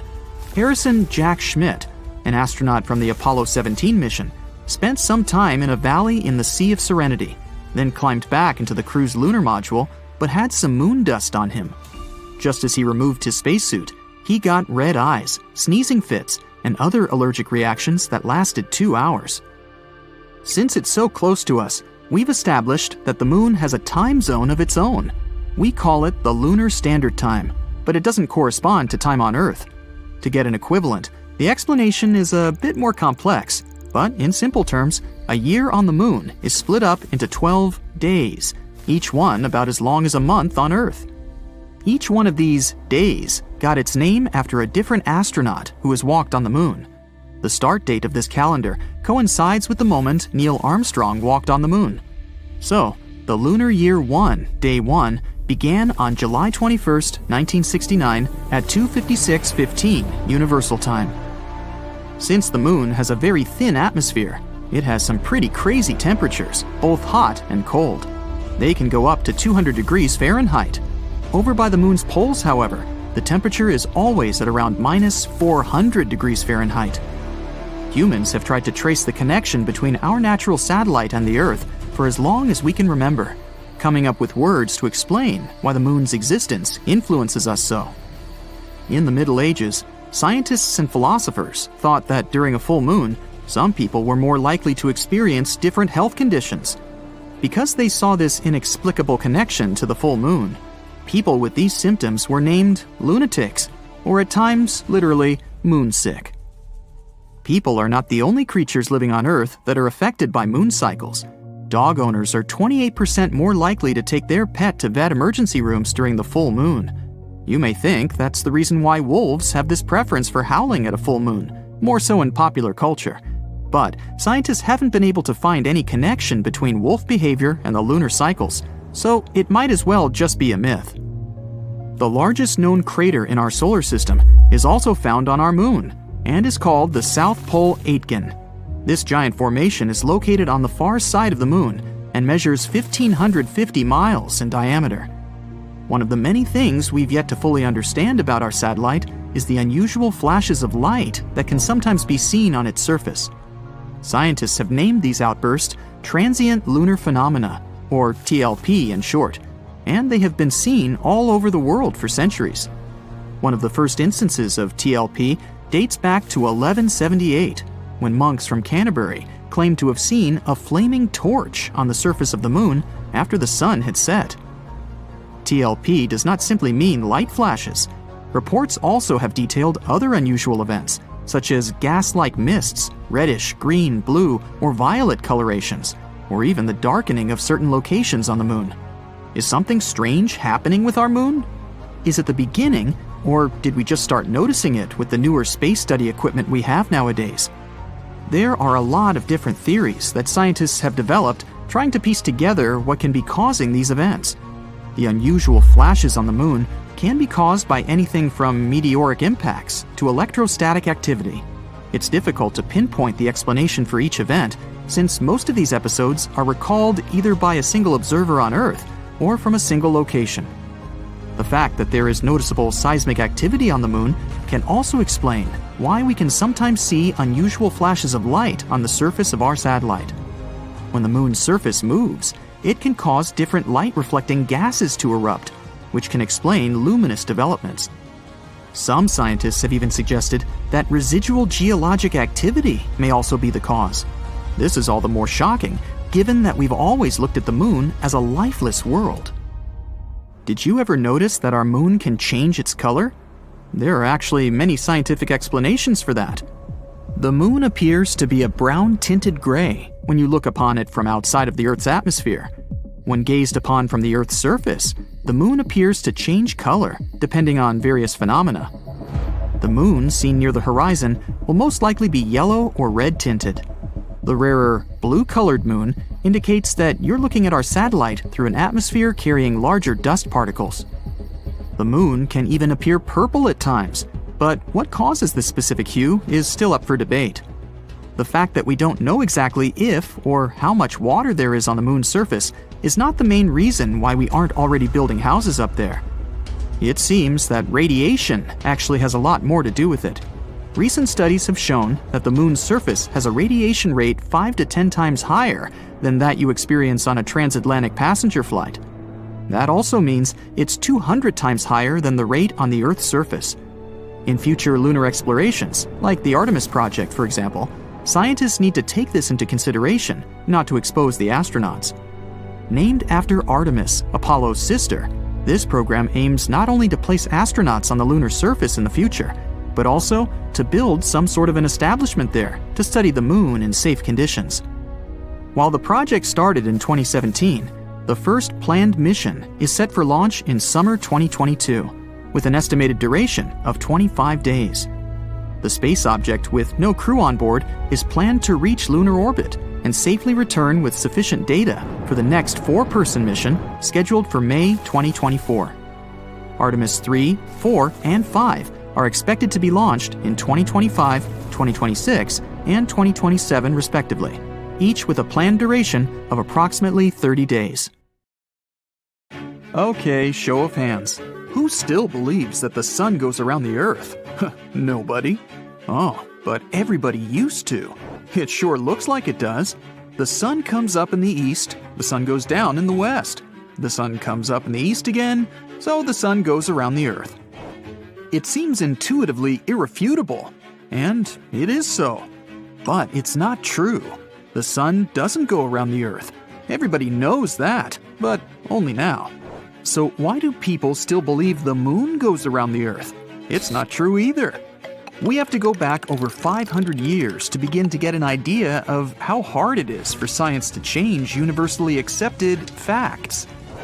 Nicholas Copernicus, around 1510, was the first to propose a heliocentric, sun-centered solar system, but he didn't do it publicly. Copernicus privately circulated letters to other astronomers explaining why the accepted fact of an Earth-centered solar system should be scrapped in favor of a more straightforward, more astronomically correct, sun-centered solar system. Copernicus's difficulty in promoting the sun-centered solar system depended on another bold conceptual innovation, that the Earth rotates. Copernicus's concept of a rotating Earth flew directly in the face of 5 literal statements in the Bible that the Earth was founded on a fixed foundation never to be moved. And the Catholic Church wasn't about to let that worldview be challenged or changed. Copernicus had too much to lose to go public with his revolutionary, pun intended, heliocentric theory as a churchman himself. 100 years later, Galileo Galilei wasn't so reticent. Galileo had observational proof to back him up because he had a telescope. In early 1610, Galileo first observed the moons of Jupiter and kept track of their orbits. Yes, the moons of Jupiter do orbit around Jupiter. They go round and round the giant planet in actual orbits, unlike, as we shall soon see, how our moon travels around the sun with the Earth.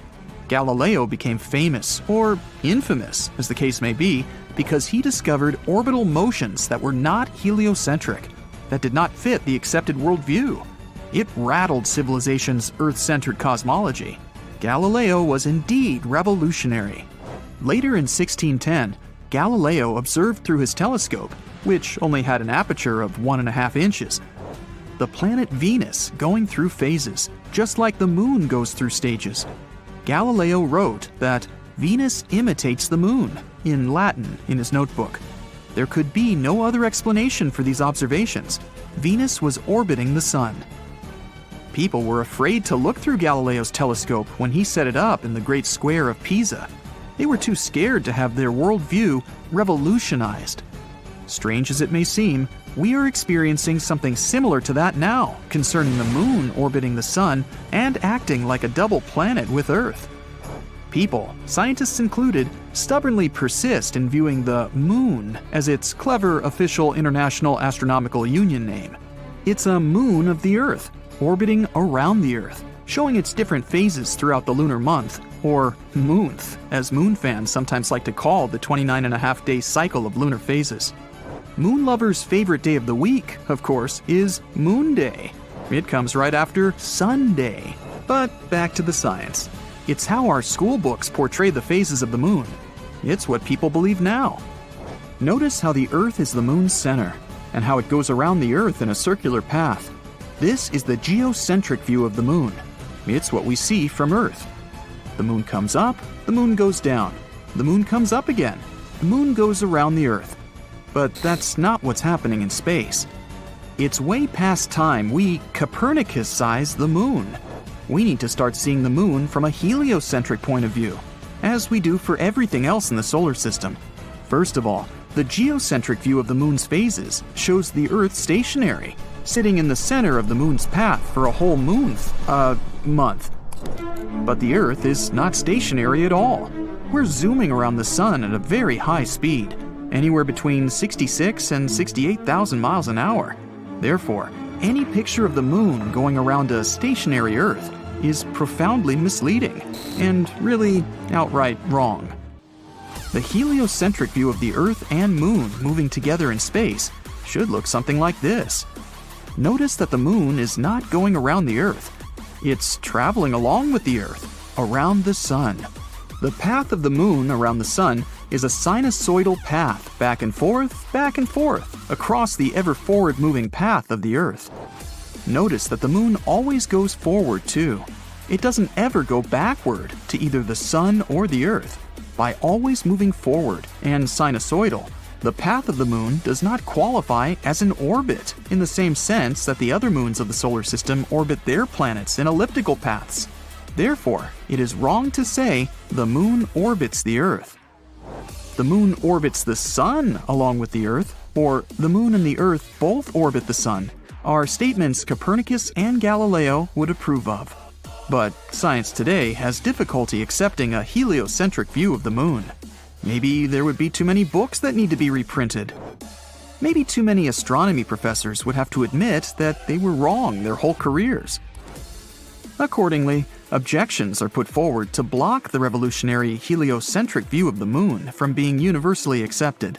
One such objection is that the moon never leaves the Earth's gravity well, and therefore should be rightly considered a moon of the Earth, an orbital, to use the astronomical term for satellite. Undoubtedly, the moon never leaves the Earth's gravity well, or else we would lose the moon. However, representations of this well-known definite fact always show the moon moving around the Earth inside the gravity well, and this is not true.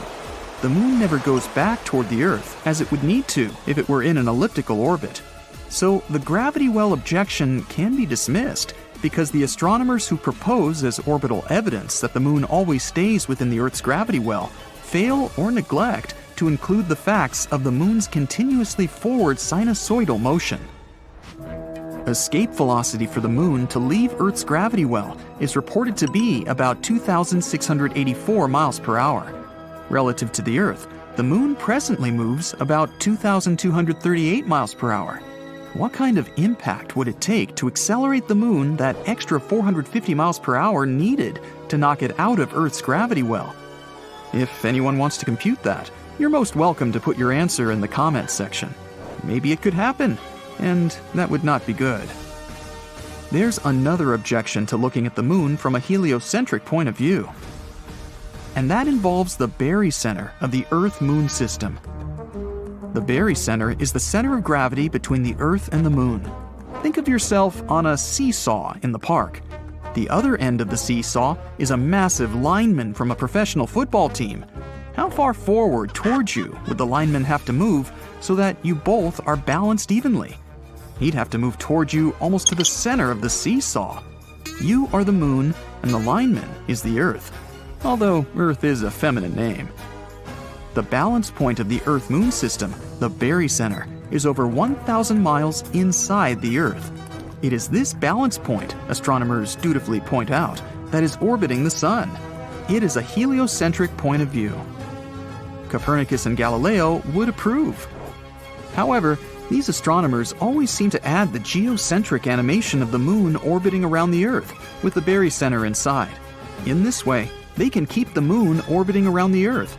But it's somewhat dishonest to combine two different perspectives in one animation. You can't have your cake and eat it too. This leads us directly to the real sticking point that keeps us from believing that the Moon is orbiting the Sun, the double planet conundrum. The International Astronomy Union refuses to consider the Moon and Earth a double planet. They refuse to do so almost exclusively because the barycenter of the Earth-Moon system is inside the Earth. It's tough to buck City Hall, as the saying goes. You'll recall that IAU, or UAI if you use the French designation, demoted Pluto to dwarf planet status. And they still haven't reversed that decision, despite seemingly ample evidence that Pluto is the 9th planet. Perhaps we should reflect on what it means to be an Earthling. To be an Earthling implies that we know ourselves to be space-borne people orbiting a yellowish star near the outskirts of a spiral galaxy. We, meaning all the peoples of Earth, live in space and are absolute creatures from space. Above us is the Moon, Earth's companion. We're making a big mistake by referencing the Moon according to our geocentric parameters. Our conceptual expansion into space is inhibited by an incorrect, outdated, earthbound view of the Moon. The universe doesn't revolve around us, and neither does the Moon. Every April, a group of scientists observes the faint glow of asteroids passing by our planet. One year, they realized there was something weird shimmering in their telescopes. The team expected it to be another asteroid, but they ended up very surprised because what they discovered was an unusual space rock that didn't consist of the minerals that usually make up asteroids. It was made of silicate, the material mostly found on the Moon. They named it Kamo'aliwa, which is a Hawaiian word that means wobbling celestial object. The rock didn't match any near-Earth asteroid scientists had already been familiar with. Instead, that piece had a pattern of reflected light, similar to that of the moon rocks astronauts had brought back from NASA missions. This fragment turned out to be a quasi-satellite, which is a kind of asteroids that orbit both our planet and the Sun. It repeatedly circles Earth and has a quite unusual tilt. That's the reason you can only see it in the night sky once a year. The fragment is pretty shy, too. It never gets closer to our planet than 9 million miles. That's almost 40 times as far away as the Moon. Plus, this space body often hides in the shadows. Scientists have figured out the piece won't stay in this orbit for a long time. It probably arrived at its current position about 500 years ago, and its orbit is likely to change in the next 300 years. This fragment may not be alone out there in space. There are at least 3 more similar near-Earth objects. They may have all come from the same place. Researchers aren't sure yet about the nature of the rock, but they can find out more about this unusual space object if they send a spacecraft to collect samples and bring them to Earth. That's something China's space agency is planning to do later this decade. Now, the Moon appeared in the middle of chaos. There are several theories about how that happened. The first one claims the Moon used to be just a wandering body, similar to an asteroid. It formed somewhere in our solar system. Once, it approached too close to Earth and got captured by our planet's gravity. The second theory says that our planet was spinning so quickly that some material broke off and started circling around it. One of the largest pieces was the Moon. The third theory says that the Moon was formed at a time when our planet was going through its own formation process. But today, the most widely accepted theory goes like this. Once, a long, long time ago, but not in a galaxy far, far away, Earth collided with a Mars-sized planet. The debris and clouds of dust from the collision gathered around our planet and started circling it. Eventually, something that we today know as the Moon formed there. Apollo missions brought more than 1/3 of a ton of soil and rock from the lunar surface. These rocks show that the Moon had mostly the same building materials as our planet. This might mean they have a common history. If the Moon had been formed somewhere else and had been eventually captured by the gravitational force of our planet, it would have a different composition. Also, if it had been created at the same time as our planet or had once broken off, there would be the same minerals on both the Moon and Earth. But the minerals on the Moon contain less water. Plus, our planet's natural satellite is rich in materials that form fast at high temperatures. Now, the Moon isn't the only space body in the solar system with a mysterious past. Hippocamp is Neptune's moon, discovered in 2013. It's the smallest moon of this ice giant, a mere 21 miles across. It's very close to Proteus, the biggest of Neptune's inner moons. And no, Hippocamp is not a place for big African mammals to spend the summer. Scientists think Hippocamp probably formed from debris after Proteus collided with a comet. If Hippocamp had entered Proteus's orbit from some other place in our solar system, the bigger moon would have either swallowed it or booted the tiny moon away. But not even Proteus itself is among the first generation of Neptune's moons. It was formed from the remains of the planet's earliest system of moons. Those first moons were destroyed when Neptune captured Triton, currently the largest of its moons. The main evidence proving the collision was likely to happen is the fact that Triton circles around Neptune backward, unlike other moons orbiting the planet. Neptune captured Triton from the Kuiper Belt. That's an area filled with icy objects and rocky debris stretching beyond Uranus. That means Hippocamp is a third-generation moon, kind of like a second cousin twice removed or something. Now, the Sun also had a turbulent past. Our star appeared about 4.6 billion years ago. It's hard to study its early stages of life since that happened 50 million years before our planet was even formed. But recently, a team of researchers has discovered crystals that are over 4.5 billion years old. Hidden deep within meteorites, they've revealed some things about the past of our Sun. Before the planets were formed, our solar system had consisted of a central star and a massive disk of dust and hot gas spiraling around it. As the dust and gases cooled down, they turned into minerals, including the crystals found in the meteorites that landed on our planet. Those ancient materials were irradiated, unlike some younger substances. Researchers think something might have happened to the Sun after those crystals were formed. Perhaps the activity of our star was less intense then. Or maybe, for some reason, these younger materials couldn't travel to the areas where irradiation was possible. Dwarf planets give us a chance to sneak a peek into the ancient years of the solar system. Around 4 billion years ago, Jupiter's, Saturn's, and Neptune's gravitational forces joined. They sent asteroids and comets hurtling across the solar system, making them collide with different planets. All the dwarf planets from the Kuiper Belt, for example Pluto, Eris, Haumea, Makemake, have their own moons that likely formed after some powerful collisions. Icy debris in orbits similar to Haumea's, for example, can prove the theory of an ancient collision. The debris it created simply didn't have enough energy to float away from the dwarf planet's gravitational pull. Ceres, another dwarf planet, has ammonia-rich clays on its surface. Ammonia isn't stable at the temperatures prevailing on Ceres, but there's plenty of this substance in the outer solar system. It means that Ceres was probably formed in those outer parts and got kicked inward. After all, the gas giants were migrating a lot at those early stages of the solar system. Or the dwarf planet could have formed in an asteroid belt, and ammonia somehow, let's say after a powerful impact, appeared on the dwarf planet. Ceres might help scientists understand icy moons better. The ocean floor on Earth has a high concentration of carbonate minerals, and some parts of Ceres have them too. This means this dwarf planet is like some sort of fossilized ocean world.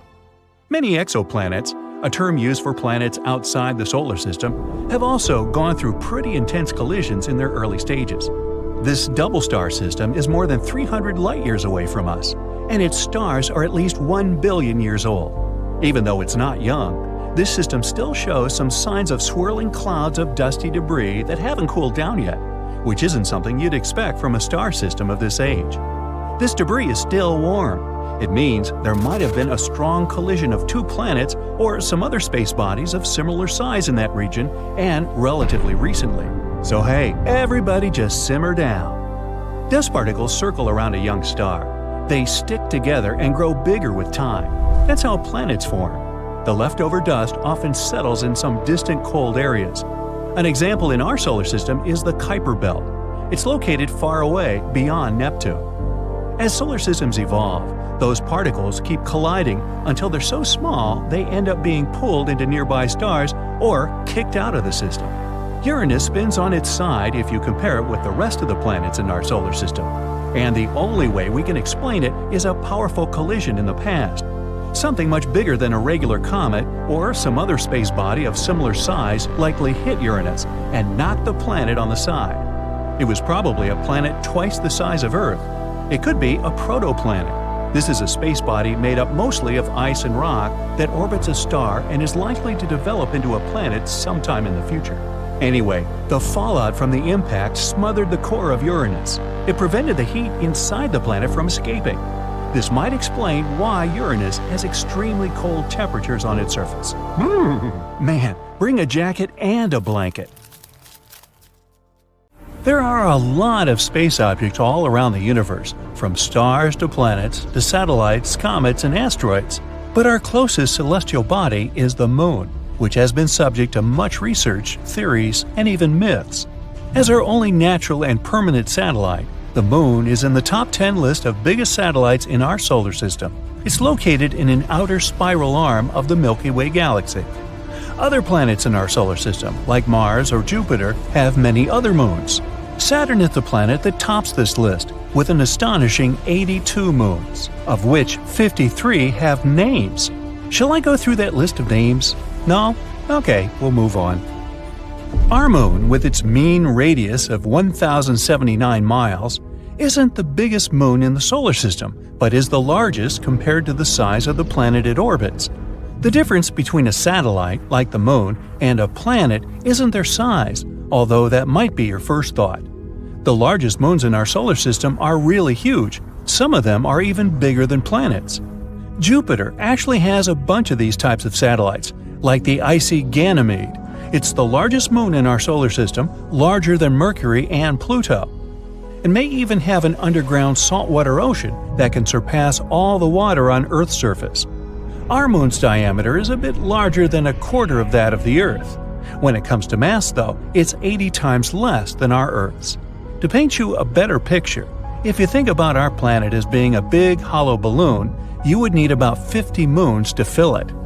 But let's look at our moon's size from a bit of a different perspective. How does it compare to the United States? Well, the US measures 2,800 miles wide horizontally, which means the moon is smaller in diameter.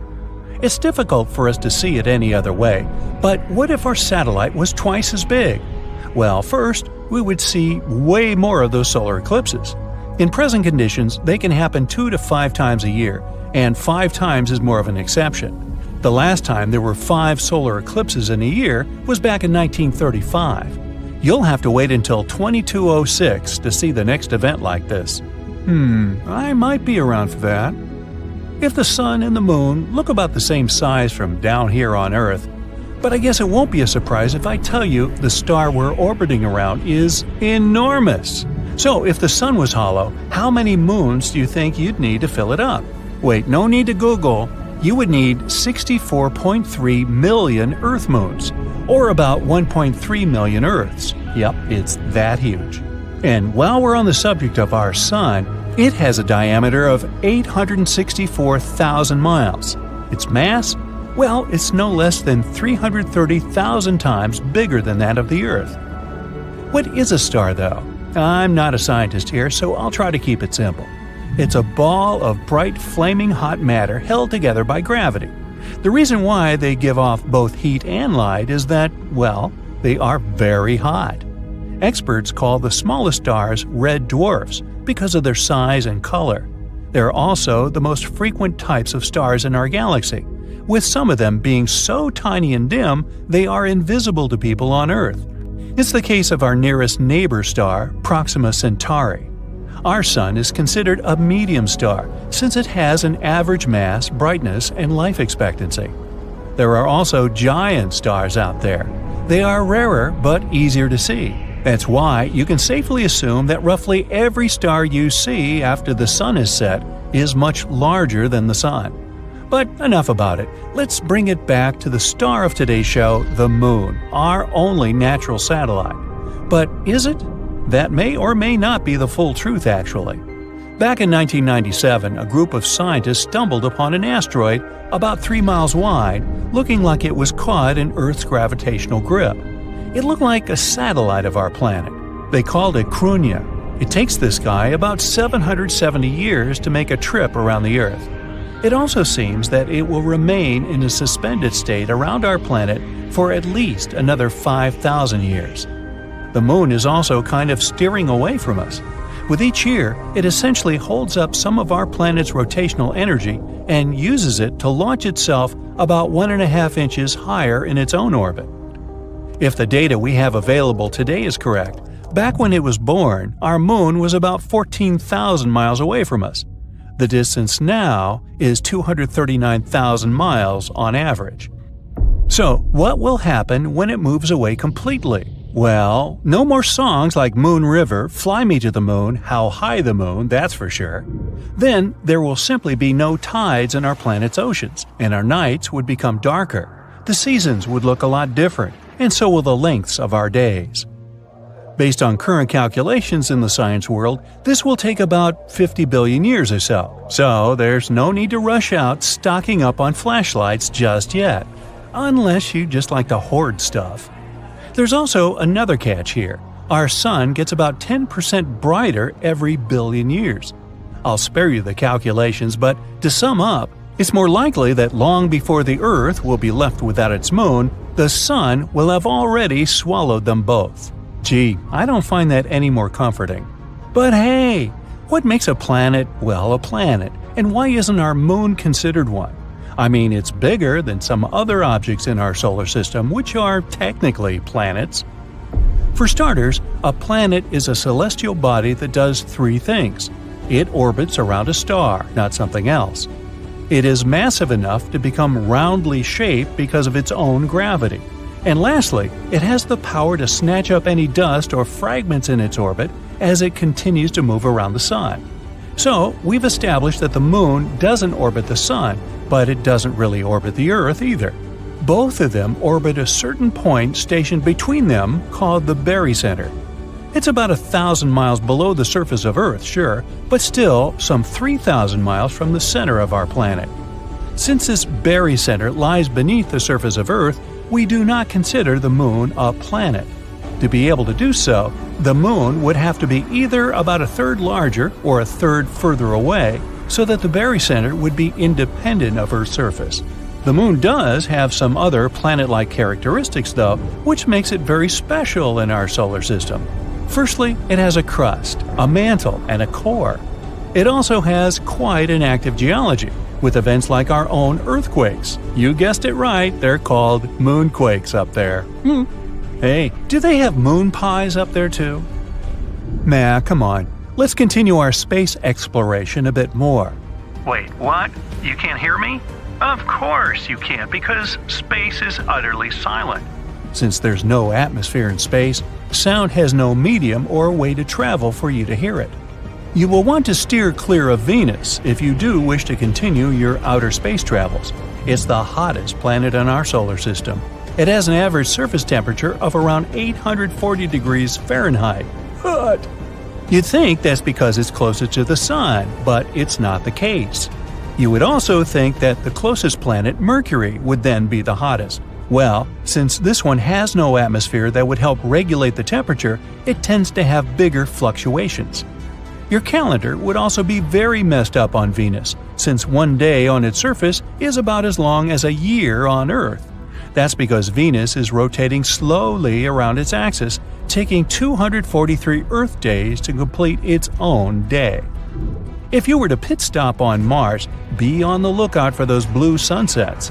According to NASA specialists, there is some fine dust that makes the blue near the Sun's part of the sky much more visible on Mars. Any diamond fans out there? Pack your bags, because there's a planet out there made of diamonds, and it's twice the size of Earth. They believe it's mostly covered in graphite and diamond. A spacesuit costs about $12 million, but a visit there would cover the expenses altogether, don't you think? And if you're not a fan of space explorations and prefer the comfort of our planet, here's some good news for you. We have more trees right here on Earth than there are stars in our galaxy, the Milky Way. We know there are about 3 trillion trees here on planet Earth and between 100 and 400 billion stars in our galaxy. That's one small step for man, one giant leap for mankind.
All lose their current shape and would bloat like a balloon to twice their normal size. If you stayed like that for a longer time, you wouldn't survive. But you wouldn't explode. Your skin is pretty elastic, and it would hold your body together. Liquids that are exposed to your body would evaporate. The surface of your eyes and skin, it would all boil. Saliva would literally boil on your tongue. But the blood would still be liquid. The walls of the vessels would protect it from boiling. No atmosphere, no oxygen either. The oxygen that's already in your lungs would quickly be gone, and you'd have nothing to breathe in. If your organs stopped getting oxygen, usually delivered to different parts of your body by blood, you'd pass out because your brain would shut down. It would happen in the first 15 seconds. That's how much time your body has to use the remaining oxygen in the blood to keep the brain functioning. Stay like that for a longer time, and bye-bye. No ozone layer, no strong magnetic field. The atmosphere of the moon is similar in density to those uppermost layers of the Earth's atmosphere, where we have the International Space Station. That means your body would be exposed to all those dangerous ionizing radiations from outer space we can't feel now, because layers surrounding Earth keep us safe. On Earth, our muscles and bones are tuned to resist gravitational force. Without gravity, we'd start losing muscles, and our bones would become weaker. It's like with the blobfish, a marine creature that looks like the saddest animal on Earth. This fish lives deep down in the ocean. When down there, it looks like most other fish, just slightly scarier. But when it's out in the fresh air, it becomes flat, and its entire body looks like some weird, sad pudding, all due to differences in pressure. The moon would make you look like a blobfish because of drastic changes in atmospheric pressure. There's no pressure that would hold your body together. While on Earth, a column of air presses an approximate mass of 15 to 20 tons on the entire surface of your body.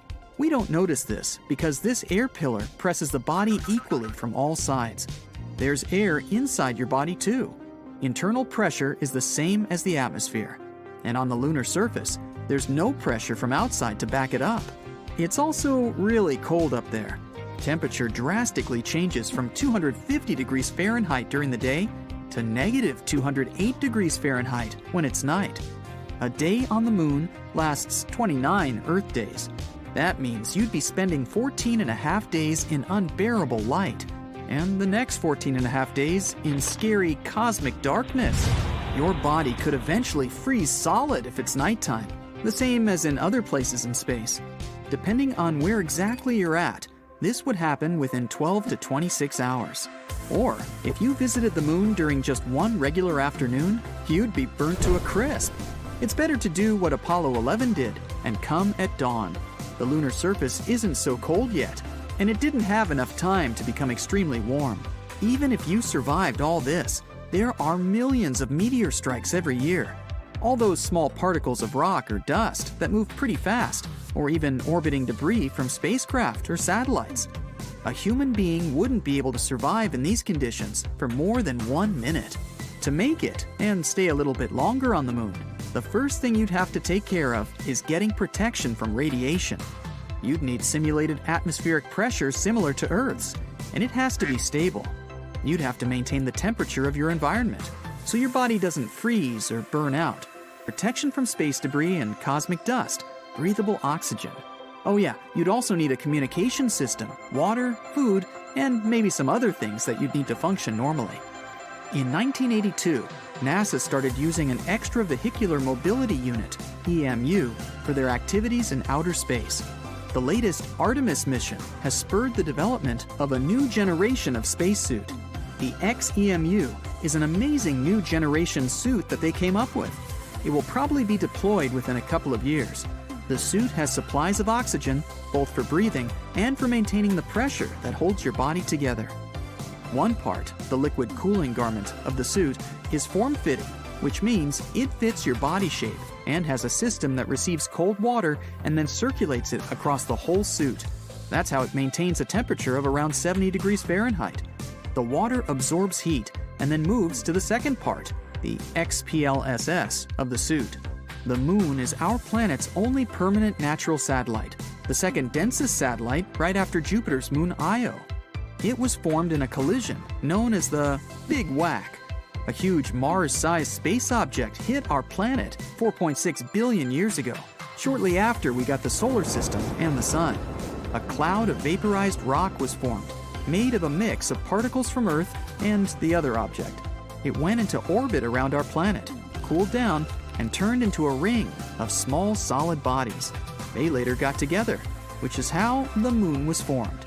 The Moon has some cool things, like unusual water that moves and jumps around as its surface gets warmer and cooler throughout the day. The water is there until some of it melts, heats up, and ends in the Moon's atmosphere. The water then floats around and then gets to the area that's cool enough to go back to the surface. The Moon always shows us the same face. Its near side is marked by pretty big dark plains. There are still footsteps on the surface of the Moon because no one has been there since 1972, the year of the last Apollo. There are no geological activities there, like volcanoes and earthquakes. No rain or winds to erase them. Wouldn't you say it's time to make some new ones? The Moon's surface has millions of craters, but something else has drawn a lot of attention to it.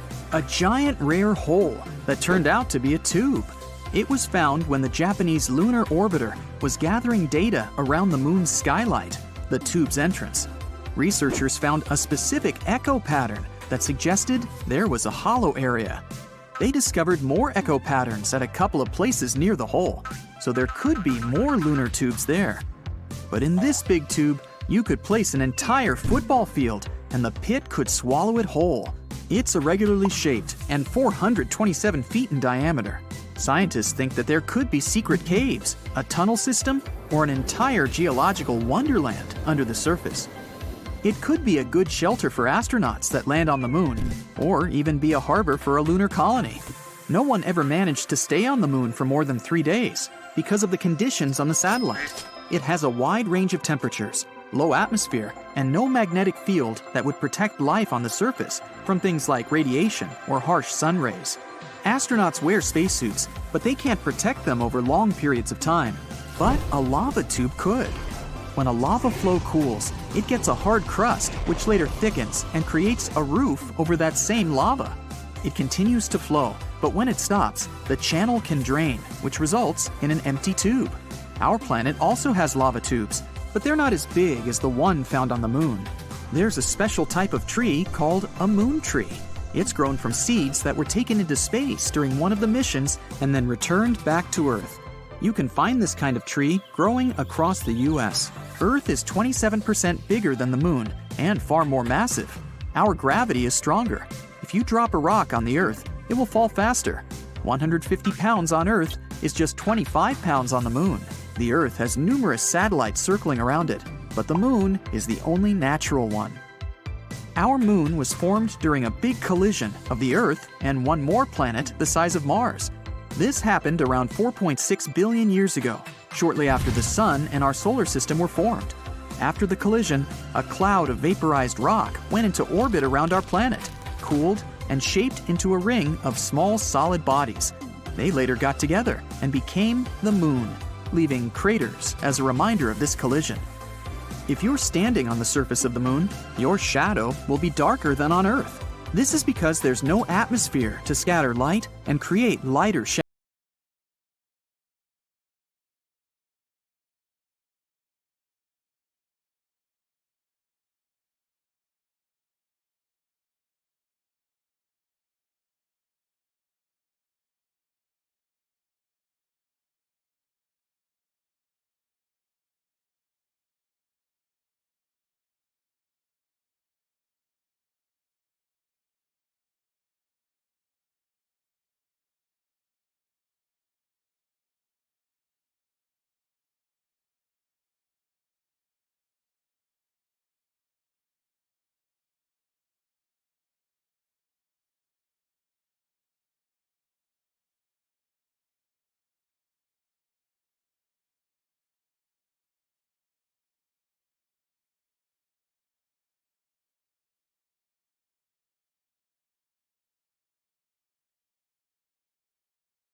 Already had water, and it went to the surface during volcanic activity. The same might have happened on our planet too. Out of 200 moons in our solar system, our moon is the fifth biggest one. Jupiter's moon Ganymede is the biggest one, almost 1.5 times bigger than ours. Apollo 11 was the mission where humankind first landed on the moon. It was a very important moment, broadcast all over the world. But it was almost interrupted by a huge windstorm that was going on in Australia back then. Parker Dish was placed there, which was something we used to get the broadcast signals from the moon. The moon is not a perfect circle. It's more in the shape of an egg, with the thicker end pointing toward us. This shape is derived from its rotation. A full moon can keep you awake. Studies showed that people experienced less deep sleep, and it took them longer to fall asleep during the full moon period. It wasn't about its brightness, but the lunar cycle that influences our internal body clock. Each year, the moon is moving away from Earth because of the interaction between the moon's gravitational force and our oceans. In 1 year, it moves around 1.5 inches away, which means that in around 600 million years, it will be 14,600 miles further from Earth than it is now. This number isn't accidental. That's the time when total solar eclipses will stop happening. Humankind hasn't set foot on the moon in a few decades, but footprints there are still fresh because there are no winds up there, so these tracks can stay there for millions of years. The moon has its own time zone called Lunar Standard Time. Time is different on the moon, so a year there is divided into 12 days, considering each is as long as our month. Days got named after astronauts who walked on the moon. The moon calendar starts the moment Neil Armstrong stepped onto the moon in 1969. There are possible energy sources for living beings on one of Saturn's moons. It has an ocean under the surface, and it may feature some chemical reactions similar to those that help certain forms of life on our planet survive. The moon used to have active volcanoes, probably during the time of the dinosaurs. Molten lava hardened on its surface billions of years ago, which helped create unique lunar craters, but the volcanoes have been dormant for a long time now. The moon has earthquakes, or rather, moonquakes. Just like our planet, the moon also has a crust that goes through changes and shifts. Shaking occurs when its crust warms and expands, or it can even be caused by meteorite impacts. Moonquakes are not as strong as earthquakes, but can last way longer since the moon doesn't have enough water to prevent seismic vibrations. The moon has a big range of temperatures because it doesn't have an atmosphere. During the day, it can go up to 200 degrees Fahrenheit, but at its poles, the temperature is around -400 degrees Fahrenheit. In 2019, astronauts discovered a strange space phenomenon. The moon was crossing in front of the sun, and at one moment, it seemed like it stopped and then started moving backward. It's the same optical illusion like when you're driving on the highway and pass a car that's slower than you. At one moment, as you move ahead, it may appear like it's going backward. The crust of the moon is not equally thick in all its parts. Some are up to 37 miles thick, while others are much thinner. The moon itself doesn't change colors. When sunlight goes through our atmosphere, it reflects off the moon and makes us see it as pink or red. Sometimes there are particles of dust sent into the atmosphere, and in combination with sunlight, they give the moon an orange glow. The moon doesn't have a dark side. There's only a far side that we can't see from the Earth. The moon spins on its axis once and makes a circle around the Earth, all in the same amount of time, which is why we only see its one face the entire time. All planets in our solar system have at least one moon, except for Mercury and Venus. Mercury has less mass than our planet, so its gravity is lower than ours, around 38% of the Earth's gravity. That means 100 pounds on Earth would be 38 pounds on Mercury. Because of the weaker gravity, and since it's so close to the Sun, Mercury wouldn't be able to have its own moon. It would probably crash into Mercury, or even go into orbit around the Sun, and someday even get pulled into it.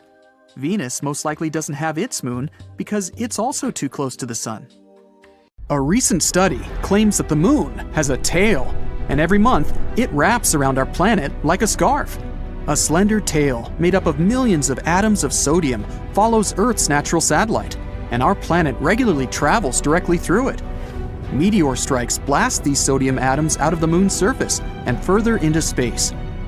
For several days every month, the moon remains between the sun and our planet. That's when Earth's gravity picks up that sodium tail. Our planet drags it into a long stripe that wraps around its atmosphere. This lunar tail is totally harmless. It's also invisible to the human eye, 50 times dimmer than what you can perceive. But during those rare days, high-powered telescopes can spot its faint yellowish glow in the sky. The tail looks like a gleaming spot that's 5 times the full moon's diameter. Mathematicians claim white holes might exist. Unfortunately, scientists haven't found one yet. Even if you saw a white hole, you wouldn't be able to enter it from the outside, but you'd notice light and matter leaving it. Betelgeuse, a red giant in the Orion constellation, started to dim in 2019. This confused astronomers. By that time, the star had already swollen to enormous proportions. If it was to replace our sun, its outer surface would spread far beyond Jupiter's orbit. And then Betelgeuse became dimmer in the fall of 2019. This process continued through February 2020. The changes could already be seen with the unaided eye. No wonder, the star's brightness had dipped by 2/3. At that time, astronomers were sure Betelgeuse was about to explode into a supernova. They continued to observe the star, but unexpectedly, it returned to its regular brightness in April. Thanks to the Hubble Space Telescope, scientists figured out that the star had ejected some of its material, and this partially blocked its light. our Milky Way galaxy and the Andromeda galaxy, our closest neighbor, are going to meet. But it'll happen in about 4 billion years. When they collide, an enormous elliptical galaxy will be formed. There might be more water on the moon than scientists thought before, and not only on its dark side, but also its sunlit side. This water is likely to come in handy during the already planned missions in the future. Cotton candy exoplanets are particular planets outside of our solar system, also called super puffs. They have the lowest density ever discovered. This gives them an airy, fluffy appearance. But despite looking like the most popular amusement park treat, these planets are enormous. The Juno mission has noticed something weird in the upper atmosphere of Jupiter. The unusual phenomenon was blue sprites and elves twirling above the planet. These are two kinds of bright flashes of light that appear for short periods of time, mere milliseconds. They extend up and down toward the surface of the planet. On Earth, such flashes usually happen at a height of 60 miles above massive thunderstorms. In the universe, there are not only dwarf planets, but also dwarf galaxies. They have from 1,000 to a few billion stars. For comparison, the Milky Way galaxy is made up of 250 to 400 billion stars. A storm the size of our planet keeps raging on Saturn. It's called the Great White Spot. The storm has a tail of white clouds, and it encircles the entire planet. The storm occurs every 30 years or so, when Saturn's northern hemisphere tilts toward the sun. At first, the storm is indeed just a spot, and then it starts stretching in length. That's because the Great White Spot is a huge system of thunderstorms. But the main mystery puzzling astronomers is where the storm gets its energy from. Some scientists think it might be powered by the sun. Others disagree. They say the storm's cloud pattern only makes sense if there's an internal heat source that can power the winds. Rogue planets don't orbit their stars, maybe because they don't have any. These free-floating space bodies travel across the universe and can end up literally anywhere. They're also very hard to find. Rogue planets don't produce light. Neither do they emit heat, which means they can't be seen in infrared light. But not so long ago, astronomers spotted the smallest rogue planet in the Milky Way. It's smaller than Earth, but a bit bigger than Mars. The Moon seems to be shrinking. Earth's natural satellite is now 150 feet smaller than it used to be hundreds of millions of years ago. The reason for this phenomenon might be the cooling of the Moon's insides. It could also explain the quakes shaking the surface of our planet's natural satellite. Astronomers have recently found out that Mars is seismically active. Mars quakes occur there on a regular basis. Scientists often discover strange things in space. Many of them look like blurry blobs. But there's one type of these blobs that doesn't look like any other known space body. The odd radio circles are only visible in radio telescopes. They aren't the remains of supernovae or a bizarre optical effect. Some astronomers go as far as to claim that they might be the throats of wormholes. Those are hypothetical tunnels between black holes. Fast radio bursts are blindingly bright bursts of radio waves. They pack as much energy as our sun produces in days, but last for mere milliseconds. Most of these fast radio bursts came from far, far beyond the Milky Way. But recently, astronomers have detected some originating in our home galaxy, and their source was a magnetar, just 30,000 light-years away from our planet. Any liquid floating in outer space forms itself into a sphere. This phenomenon also occurs in low Earth orbit.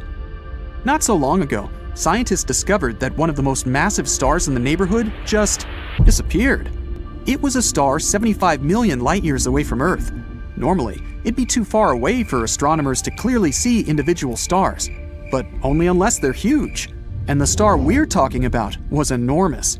It was shining 2.5 million times brighter than the sun. Astronomers saw the star for the last time in 2011. They decided to examine it more closely several years later, but it was already too late. The star had vanished. Such massive stars usually go out in an extremely bright supernova, but astronomers noticed nothing like that in this case.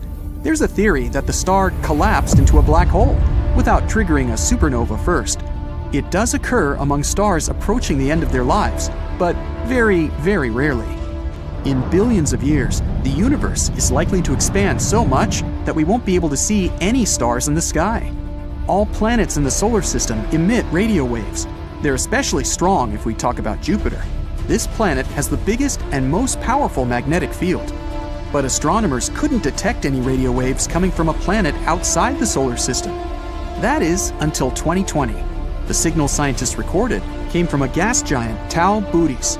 It's 51 light-years away from our planet. Thanks to this signal, astronomers managed to find out a bit about the planet's magnetic field. And in the future, this will help to learn more about what's happening in the planet's atmosphere. Dwarf planet Haumea is further from Earth than Neptune. It's orbiting in the Kuiper Belt. That's a donut-shaped ring of ice objects circling the Sun. Elongated Haumea has 2 moons. A day on this dwarf planet lasts 4 Earth hours. All in all, this space body is rather bizarre. It's surrounded by thin rings that likely appeared as the result of an ancient collision. A star in the galaxy GSN 069 is likely to turn into a planet the size of Jupiter in the next trillion years. It might happen because of the star's regular encounters with a black hole. First, astronomers noticed unusual X-ray bursts that were strangely bright. They went off every 9 hours. After studying this phenomenon for some time, the scientists realized it was a star moving in a unique orbit around a black hole. The dazzling flashes? It was the material getting slurped off the star's surface by the black hole. It turned out that over millions of years, the black hole had already transformed the red giant into a white dwarf. And the process isn't going to stop whatsoever. Astronomers have found some traces of phosphine in the atmosphere of Venus. On our planet, this gas, colorless and flammable, is often found where microbes live. No wonder a new theory suggests there might be life on Venus. But even if there was some life on the evening star, it could have only appeared in its atmosphere. Probably no living organism would be able to survive the planet's extreme environment. Venus's surface is extremely dry. There's no liquid water on the planet, and the pressure there is 90 times greater than that on Earth's surface. The temperatures often rise higher than 900 degrees Fahrenheit. That's hot enough to melt some metals. You're strapped in your seat in the vast open space with Earth behind you getting smaller and smaller. All around you are toggles and controls to keep the spacecraft intact. You and 2 other crew members are working hard at those controls. Out the window, you see some meteorites flying by and stars and planets out in the distance. You're about to be one of the first people to land on the moon after years of research and testing. You have to consider all the steps perfectly. Otherwise, you could face many complications, like crashing into a flying asteroid, or even being left in the vacuum of space without any way of getting on track. Research shows that around 1/3 of all moon landings faced many problems. Launching towards the moon requires a special rocket traveling at more than 25,000 miles per hour. And once in lunar orbit, the spacecraft can detach itself from the rocket and navigate its way to the surface of the moon and land. Sounds simple, right? Well, figuring out the math to land was the reason landing a human on the moon used to seem like a ridiculous idea. But scientists were able to pull it off by studying and observing the flight of helicopters. Unlike an airplane that needs velocity to take off, the large propellers on a helicopter give it a good push to fly around. It basically has to twirl with enough force to lift its own weight from the ground. With that in mind, we need to consider the gravitational force pulling everything down. On Earth, the force of gravity is 32 feet per second squared. On the moon, it's only 5 feet per second squared. So we got landing on Earth figured out for the most part, but what about landing on a surface that barely assists you in that? There had to be 3 steps, doing all the research and math needed for calculating the proper conditions, using a test vehicle to practice in, and using a flight simulator to imitate the conditions of the moon's atmosphere. Choppers weren't really good references for landing, since gravity is doing most of the work, and the spacecraft looks nothing like a helicopter. They needed to simulate a spaceship of only 5/6 the weight of it. Since the gravitational pull on the moon is weaker than on Earth, navigating it under these conditions is vital for when the real thing comes. The scientists of NASA decided to get a crane hanger to lift the spacecraft with cables while simulating the flight and landing. kind of like stunt actors in a movie with cables attached to them for action fight scenes. But it still wasn't enough to determine if you could actually land properly on the moon without the safety cables to help you. They needed proper freedom. So it was back to the drawing board. They were about to throw in the towel until they came up with a brilliant idea to simulate the landing conditions on the moon by installing a sort of detachable jet fan into the bottom of the spacecraft to keep consistent thrust upwards. By doing this, they were able to create a scenario where the craft would be 5/6 of its weight on Earth and without the safety cables to hold it. But after many trials and errors, the only way to see if landing on the moon was possible was by actually doing it. So, being so far away from Earth, you and your team see the moon out your window. It's a lot bigger than it looks from Earth. Its surface fills up the entire window. But landing won't be a piece of cake. The spaceship has to orbit around the moon to determine the best time to land. And don't worry, that's why you have a team for that. It can take more than 24 hours to know when and where the perfect place to land is after performing various tests and measurements. And once you get the best calculations, the actual spaceship detaches from the orbiting one and makes its way downwards. This is where the helicopter physics come into play. A helicopter needs to tilt at least 5 degrees to move forward after ascending from the ground. Same for going backwards. But that's because we have gravity to assist it. Up above the moon, soaring through the vacuum of space, the ship would need to tilt at least 30 to 40 degrees to move forward. As soon as the ship reached a nice spot for landing, it would go back to 90 degrees and slowly land on the surface. As you get closer, you can see the moon's surface just a few feet away. This is the tricky part, but it's a success. The team back on Earth couldn't be happier. The crew members are also thrilled about what you've achieved. You put on your spacesuit and gear and climb down the ladder. You leave your first footprint on the moon and look out at the distance ahead of you. The Earth is just a little blue dot far away.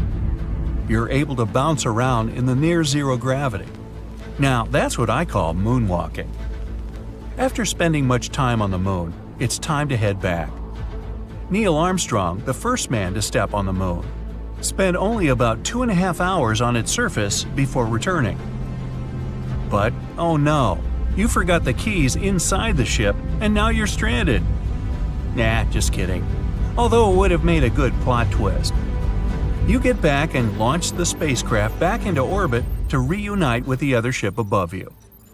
And once you've reattached, you exit the moon's orbit and head back to Earth. By sending humans to the moon consistently, the next big step can be achieved by landing on Mars. The famous exploration rover Curiosity traveled around the surface of Mars and gathered information needed for humans to land there.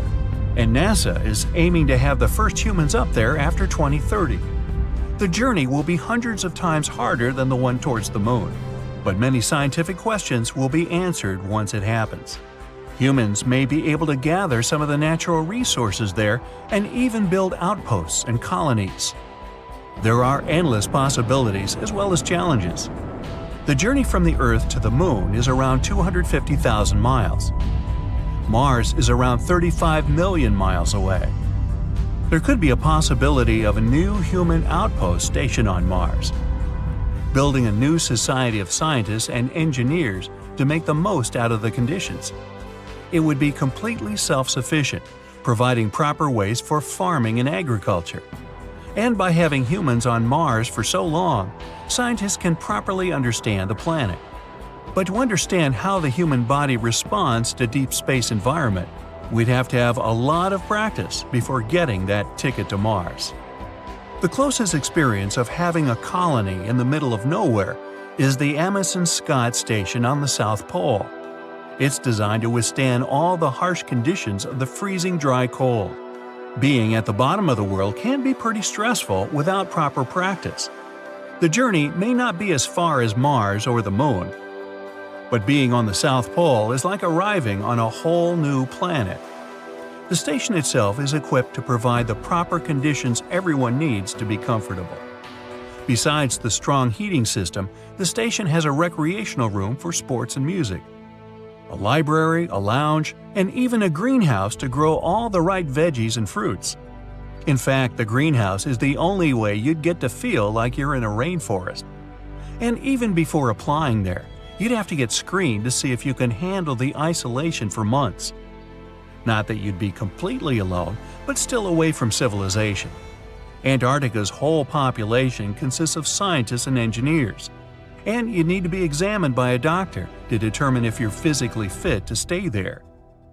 The station is built there for scientists to study space and things related to geology. Being in the biggest desert in the world can take its toll on you. When leaving the station, you have to wear at least 3 layers of gloves and extremely thick sweaters and jackets to withstand the cold. They even compared stepping on the South Pole to walking on the moon. China's Yutu-2 is a robotic mission to the dark side of the moon, launched on December 7, 2018. On January 3, 2019, it completes the first ever soft landing on the lunar far side. It lands in the von Karman crater, not far from the moon's south pole. Scientists are interested in this area. Cold, permanently shadowed craters at the poles contain water ice. These ice patches are uneven and are likely to be ancient. In the south, most of the water ice is concentrated in craters, and at the North Pole, it's spread more sparsely. In any case, this ice can be used once a long-term manned mission lands on the moon. Anyway, several days after Yutu-2 lands, it closes down its operating systems and hibernates through its first lunar night. It wakes up on January 29, 2019. All its tools operate normally. The rover travels 390 feet during its first full lunar day. One lunar day lasts for about 14 days, and a lunar night has the same duration. Moving and exploring during the day and switching off during the night becomes the rover's routine. It's the 8th lunar day when Yutu-2 stumbles across something incredible. This discovery makes the scientists put off all other plans for the mission. They focus on figuring out what the strange material found by the rover is. In the beginning, this lunar day is no different from any other. It begins on July 25th, when the rover starts making its way through an area pockmarked with tiny impact craters. Yutu-2 is helped and monitored by the driver team from the Beijing Aerospace Control Center. On July 28th, the team is preparing to shut the rover down for a midday nap. The sun is high in the sky. It means there are high levels of radiation and scorching temperatures that can damage the machine. Before powering Yutu-2 down, the scientists are looking through the pictures taken by the rover's main camera. That's when they spot it, a small crater filled with something that looks shockingly different from the surrounding landscape. Unable to identify the gel-like substance, the team orders the rover to check this bizarre finding. Yutu-2 cautiously nears the crater to examine the weirdly colored stuff. The machine uses special equipment that detects the light reflected off the substance. It's supposed to help the researchers to understand the structure of the material. Unfortunately, the nature of the unusually colored finding has remained a mystery for over a year. No wonder that both the finding and the fact that initially there were no images of the enigmatic stuff sparked curiosity all over the world. The only available description of the substance was that it looked like a randomly colored, shiny gel, something that's rather odd for the dusty, arid surface of the moon. But finally, the mystery seems to have been solved. The researchers have analyzed the information received from the rover's equipment. As expected, the substance turned out to be made up of rock, greenish and glistening breccia, in a sample no larger than 20 by 6 inches. It's kinda like a geologic version of Jell-O salad with fruit inside. If you melt it down, it'll look glassy. Breccia consists of sharp stones joined together by a chalky substance. The sample found on the far side of the moon is made up of a mix of different minerals. The main is a type of silicate that's one of the most common components in both the moon and Earth's crust. The piece also contains some glass, which means it could have formed during a volcanic eruption. but volcanic activity on the moon stopped more than 3 billion years ago. That's why the researchers are almost sure it's unlikely to be the source of the unusual finding. The material could have been created by a massive asteroid, comet, or meteorite that once hit the moon. During the collision, the pressure and temperature were so high that huge amounts of rock instantly melted. Some pieces cooled down rapidly enough to form glass. The rest gathered at the center of the impact crater and grew colder more slowly, forming a new rock. The substance was likely not formed in the Von Karman crater, but in the nearby Finsen and Alder craters. The hollow where the rover made its finding was just 7 feet across. Whatever left it had to be no wider than an inch. But then, it would be too small to create such a large piece of breccia. It's interesting that the material is similar to the samples collected by the astronauts from NASA's Apollo missions. One of those samples was made of dark, broken shards of minerals glued together. It also contains some black, shiny glass. It's not clear, though, whether it's the same as the stuff discovered by U-22. When the rover took photos and made its measurements, it was rather dark in the area. The quality of the images isn't that great. The experts also explained that the mission is examining a previously unexplored area of the moon. That's why they don't have any samples from that region to compare them with the greenish, shiny substance U-22 found.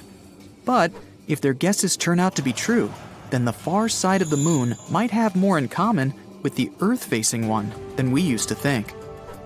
But what's so special about this dark side of Earth's natural satellite, and why can't we see it? It's all because of the phenomenon known as tidal locking. Earth's only natural satellite rotates around its axis once in 27 days. It's the same amount of time it needs to go round our planet. That's why you always see the same face. To be precise, 59% of the moon's surface is visible to people. It means that you can catch glimpses of the satellite's far side at some times of the year. The moon's side we can't see is quite different from the one facing Earth. It doesn't have dark spots that are visible at night. Those are lunar basaltic plains called lunar maria. They were created by ancient volcanic eruptions. Those happened about 3 to 4 billion years ago. Instead of plains, the far surface of the moon has countless craters and tall mountains. One of the ideas about such a striking difference between the two sides is based on the collision theory. It claims that billions of years ago, Earth collided with another planet or some other massive space body. After that, the debris from this collision crashed with something that would later form our moon. That's why the satellite's landscapes differ so greatly. A more recent theory suggests that the Earth-facing part of the moon is warmer because of the heat radiated by our planet. During the period of volcanic eruptions, it was cooler on the farther side. That's why the minerals there became solid faster. They formed a protective layer shielding the moon's insides against the meteorites. But each impact left an impressive crater. At the same time, a much softer crust on the front-facing side of the moon spewed lava every time a meteorite hit it. After this lava cooled down, it covered the impact craters. Even though the far side is often called dark, both sides get almost the same amount of sunlight. The side we see looks a bit brighter because of the glow coming from Earth. There are 2 reasons why people are interested in exploring the far side of the moon. After leaving our planet, many radio waves get blocked by Earth's natural satellite. If astronomers could build their radio and optical telescopes on the dark side, they would get much more data. There would be no problems with any kind of interference. The telescopes would also be shielded from the glare of daylight coming from our planet. If telescopes were set up inside craters, they would also be protected from solar radiation. Astronomers would be able to get an incredibly clear view of the far regions of the universe. Plus, scientists believe there are great amounts of helium-3 on the opposite side of the moon. Earth is protected from solar winds that carry this gas by its magnetic field. But our natural satellite doesn't have such a shield. That's why experts believe the moon can be a perfect place for helium-3 mining. This rare element can be later used as the fuel for fusion reactors.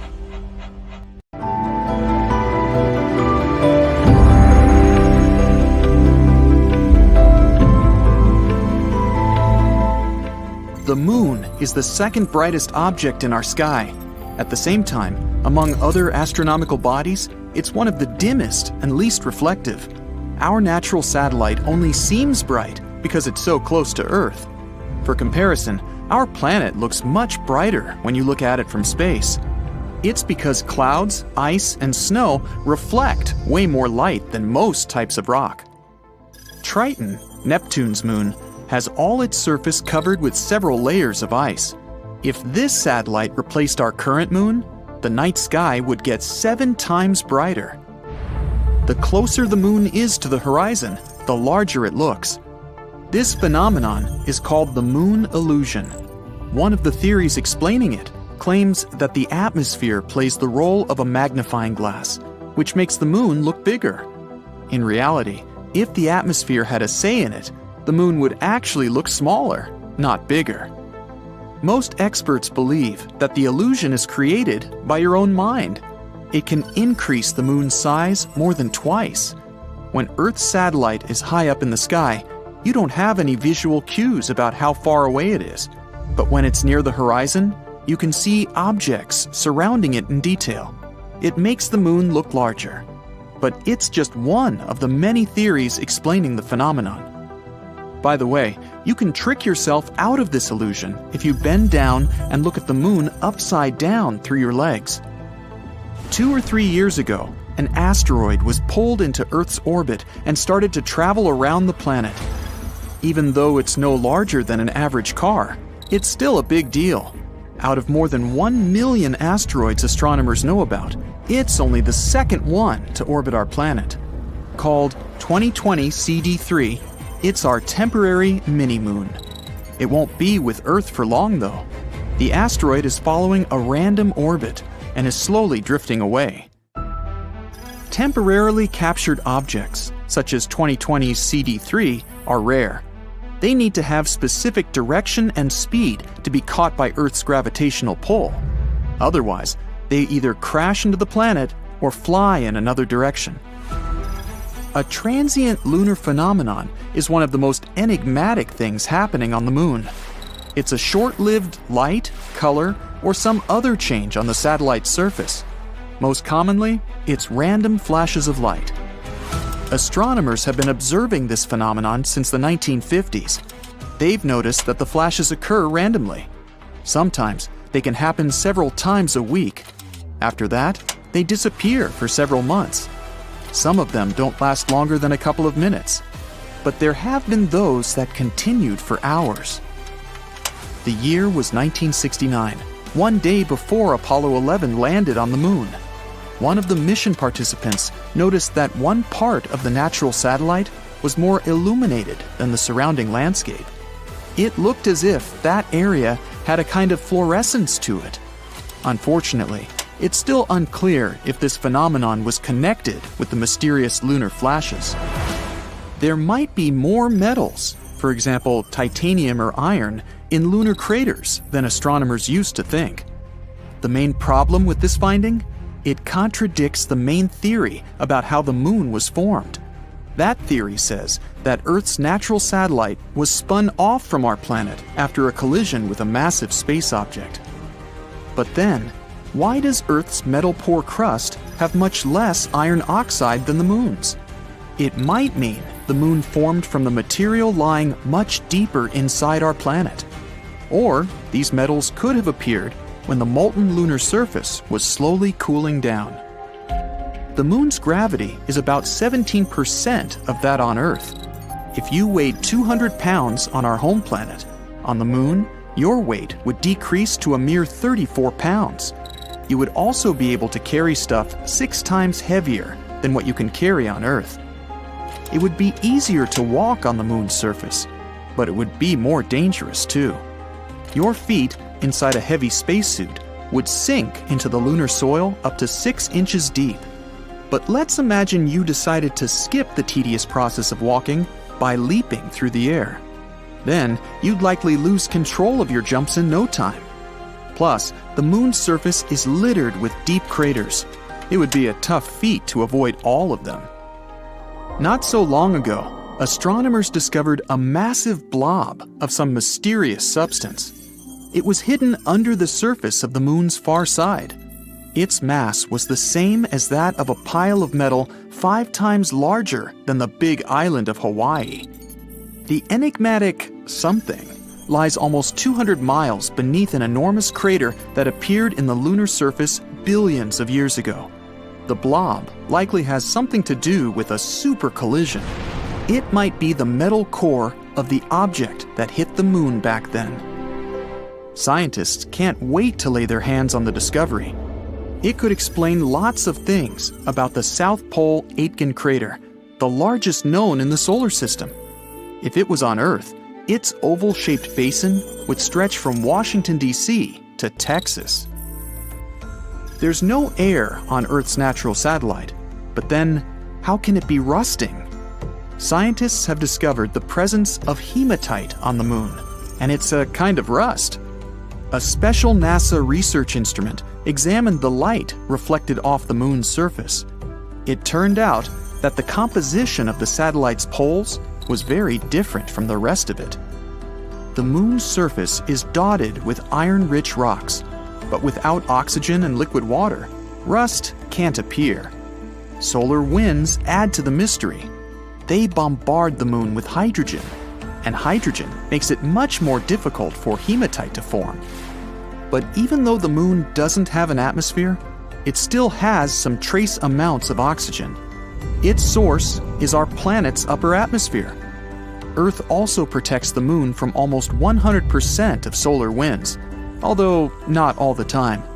And even though our natural satellite is bone dry, there might be water ice in the shadowed craters on its far side. The moon isn't a perfect sphere. It's shaped like an egg. Plus, the satellite's center of mass is a bit more than a mile off its geometric center. The Earth and the moon are gradually drifting apart, as slowly as your fingernails grow. This is the flip side of our satellite's gravitational force. The moon creates tides in the Earth's oceans. They pull back at the moon and make it speed up. This, in turn, moves the satellite to a higher orbit. In prehistoric times, the moon was way closer to our planet than it is now. Luckily, we aren't going to lose the moon. The farther away it moves, the weaker its gravitational pull becomes. It means that soon, our planet won't be pushing the moon away with such a force. There's very little activity going on inside the moon. Plus, there's almost no atmosphere around. That's why scientists can trace impact craters littering the satellite's surface back billions of years. While dating the craters, astronomers discovered that the moon, along with our planet, went through a late heavy bombardment about 4 billion years ago. This event is also known as the Lunar Cataclysm. This interval lasted several hundred millions of years. During it, an unusually large number of asteroids collided with Earth, Mercury, Mars, and Venus. There might be a labyrinth of lava tubes on the moon. Not long ago, astronomers received the results of an underground lunar topography. They discovered a massive cave under the satellite's surface, about 30 miles long and 60 miles wide. The cave's likely to be the result of 3 billion-year-old volcanic activity. After streams of lava hardened, they created a thick, hard crust on the outside. But inside, lava kept flowing, melting the rock and forming tunnels and caves. Countless pits in the moon's surface, discovered by NASA, might be the openings to lava tubes. The moon's orbit around the Earth isn't a circle, it's an oval. That's why the distance between our planet and the satellite varies from over 225,000 miles to more than 250,000 miles. There's very little seismic activity going on inside the moon. Yet, many moonquakes, caused by our planet's gravitational pull, sometimes happen several miles below the surface. After that, tiny cracks and fractures appear in the satellite's surface, and gases escape through them. The moon landing has unlocked one of the greatest achievements in human history. The world was going through a rough patch, so to see one of us up there was literally something out of this world. On July 16, 1969, Neil Armstrong, Buzz Aldrin, and Michael Collins became the first people to successfully leave Earth's atmosphere and enter a different one. It was Neil who took the first steps on the moon after careful precision in maneuvering the spacecraft. The Apollo 11 mission was the leap for humankind that everyone needed. When they safely arrived back on Earth, they were welcomed as heroes. It became every kid's dream to do what they did. They were in a capsule with a parachute that landed almost 1,000 miles off the coast of Honolulu with a crew waiting for them. They were the most famous people in the world at that moment. But that's not the end of the story. Going up to outer space posed many potential threats, which nobody really spoke about. There was so much preparation that had to be made for the launch, not to mention training and studies. They didn't know what to expect, since it was the first trip of its kind in history. There was so much mystery behind the moon that scientists proposed a theory that the 3 astronauts may have caught some microscopic germs from the lunar atmosphere, which could be hazardous to people on Earth. As soon as they landed back on Earth, they had to stay in isolation for 3 weeks. The hype was real. The health community was extremely concerned about those extraterrestrial bacteria and didn't want to take any chances. The public was just as scared. The recovery helicopters hovered above. Rescue divers did a deep scrub on the capsule hatch with iodine to disinfect anything the capsule may have brought from outer space. Afterward, they were given the BIG, a biological isolation garment suit, to wear in the capsule before exiting into Earth's atmosphere. After they put on the suits, they were disinfected with bleach and taken to an aircraft carrier by helicopter to be escorted to a mobile isolation unit. The unit docked in Hawaii while they were in the mobile quarantine facility until it was flown to Ellington Air Force Base in Houston, Texas. They were then placed in the Lunar Receiving Laboratory. Over there, they had to spend another 15 days inside an airlocked room to lessen the risk of exposing themselves to the outside world. They had to stay in ultraviolet light to eliminate any microbes or bacteria from space. In fact, after each day, everyone working in the LRL had to disinfect themselves and shower to be safe. And in the case of them being infected with some lunar microbes, they had to also be in isolation, just like the astronauts. Inside the chamber, the 3 men had to find ways to entertain themselves. With 2 weeks left in isolation, they did what other humans would do in a closed chamber: talk all the time. Lots of laughing, joking, and every kind of interaction they could have with each other. Reports say that they were comfortable inside, but because there wasn't much to do in there, they got bored pretty quick. They ate well and had all the meals required to stay healthy. In the meanwhile, they enjoyed some activities like table tennis, working out at the gym, and even played the ukulele. Well, at least that's what Neil Armstrong did. Some of them used to jog back and forth in the hallway. Astronauts lose muscle mass when they stay in space for too long, so working out isn't just for fun, but mandatory. They even threw a party and celebrated Neil's 39th birthday in isolation. He had a cake with candles baked by one of the staff members of the LRL. In addition, they had some playing cards to entertain themselves, magazines, and media coverage of their mission. They also spoke to some of their family members when given a chance, with glass walls separating them or through a telephone. They respected each other's privacy and found ways to keep themselves busy whenever one of them was talking to a family member or discussing something in confidence. They also had to take daily medical tests and have long debriefings from NASA, separated by glass. They spent some time working on mission reports and finishing up some other paperwork. The cherry on top was when President Nixon visited them before they were sent to the LRL to congratulate them for being the heroes everyone looked up to. And after those 21 days were up, they were released from their isolation. Scientists found nothing scary in their system and nothing that they carried with them. There were no pathogens, microbes, or bacteria from the moon, which means that there wasn't any life on our neighboring rock floating in the air. The 3 men were finally able to go home to their families and enjoy the freedom of Earth's atmosphere. Eventually, the whole quarantine was dropped, but any astronauts going to the International Space Station have to stay in isolation before launching. so they don't bring any infections up there. Scientists have set their eyes on Mars for our next future home. Elon Musk's SpaceX wants to spearhead the mission up there and use robots as the first ones to set foot on the red planet.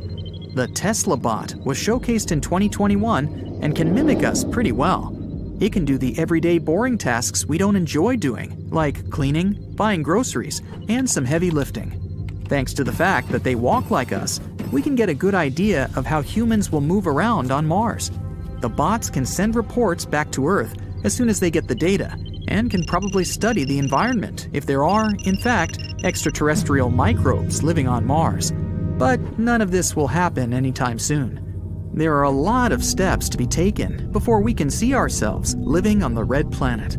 The first challenge is getting there. Scientists predicted that it could take up to 9 months inside a large spacecraft following a carefully mapped route. It's likely there will be many robots helping around and a few humans specialized in various fields to help with anything needed. No doubt, it'll have proper sleeping quarters, an exercise room, and a recreational room, just to name a few. It'll be risky, but exciting. And after all those months of traveling, it'll be time for the landing that's going to be equally, if not even more, challenging. NASA used a special sky crane to lower Curiosity on the surface of Mars in 2012. So maybe we can develop some technology along these lines to set up before the arrival of the spacecraft. Once these things are figured out, it's time to get greased up and ready for the bumpy ride, settling. The initial steps have been studied, and the crew knows exactly what to do, what to build, and where to conduct everything. Robots and engineers will build living quarters, indoor farms, and the basic essentials needed to survive. Sure, they can bring a certain amount of food and resources that can last for years, but the main purpose is to be self-sustainable. We'll need to produce water, food, and breathable air if we want to make it up there. There's some evidence that Mars was once a water wonderland, so it's possible that there might be some water underground or in the ice caps. We can't grow crops without water, which brings us to our next challenge: growing food in the middle of a barren wasteland. We'd have to live in domes in order to breathe and walk around without a protective suit. So growing food in these domes will be a no-brainer.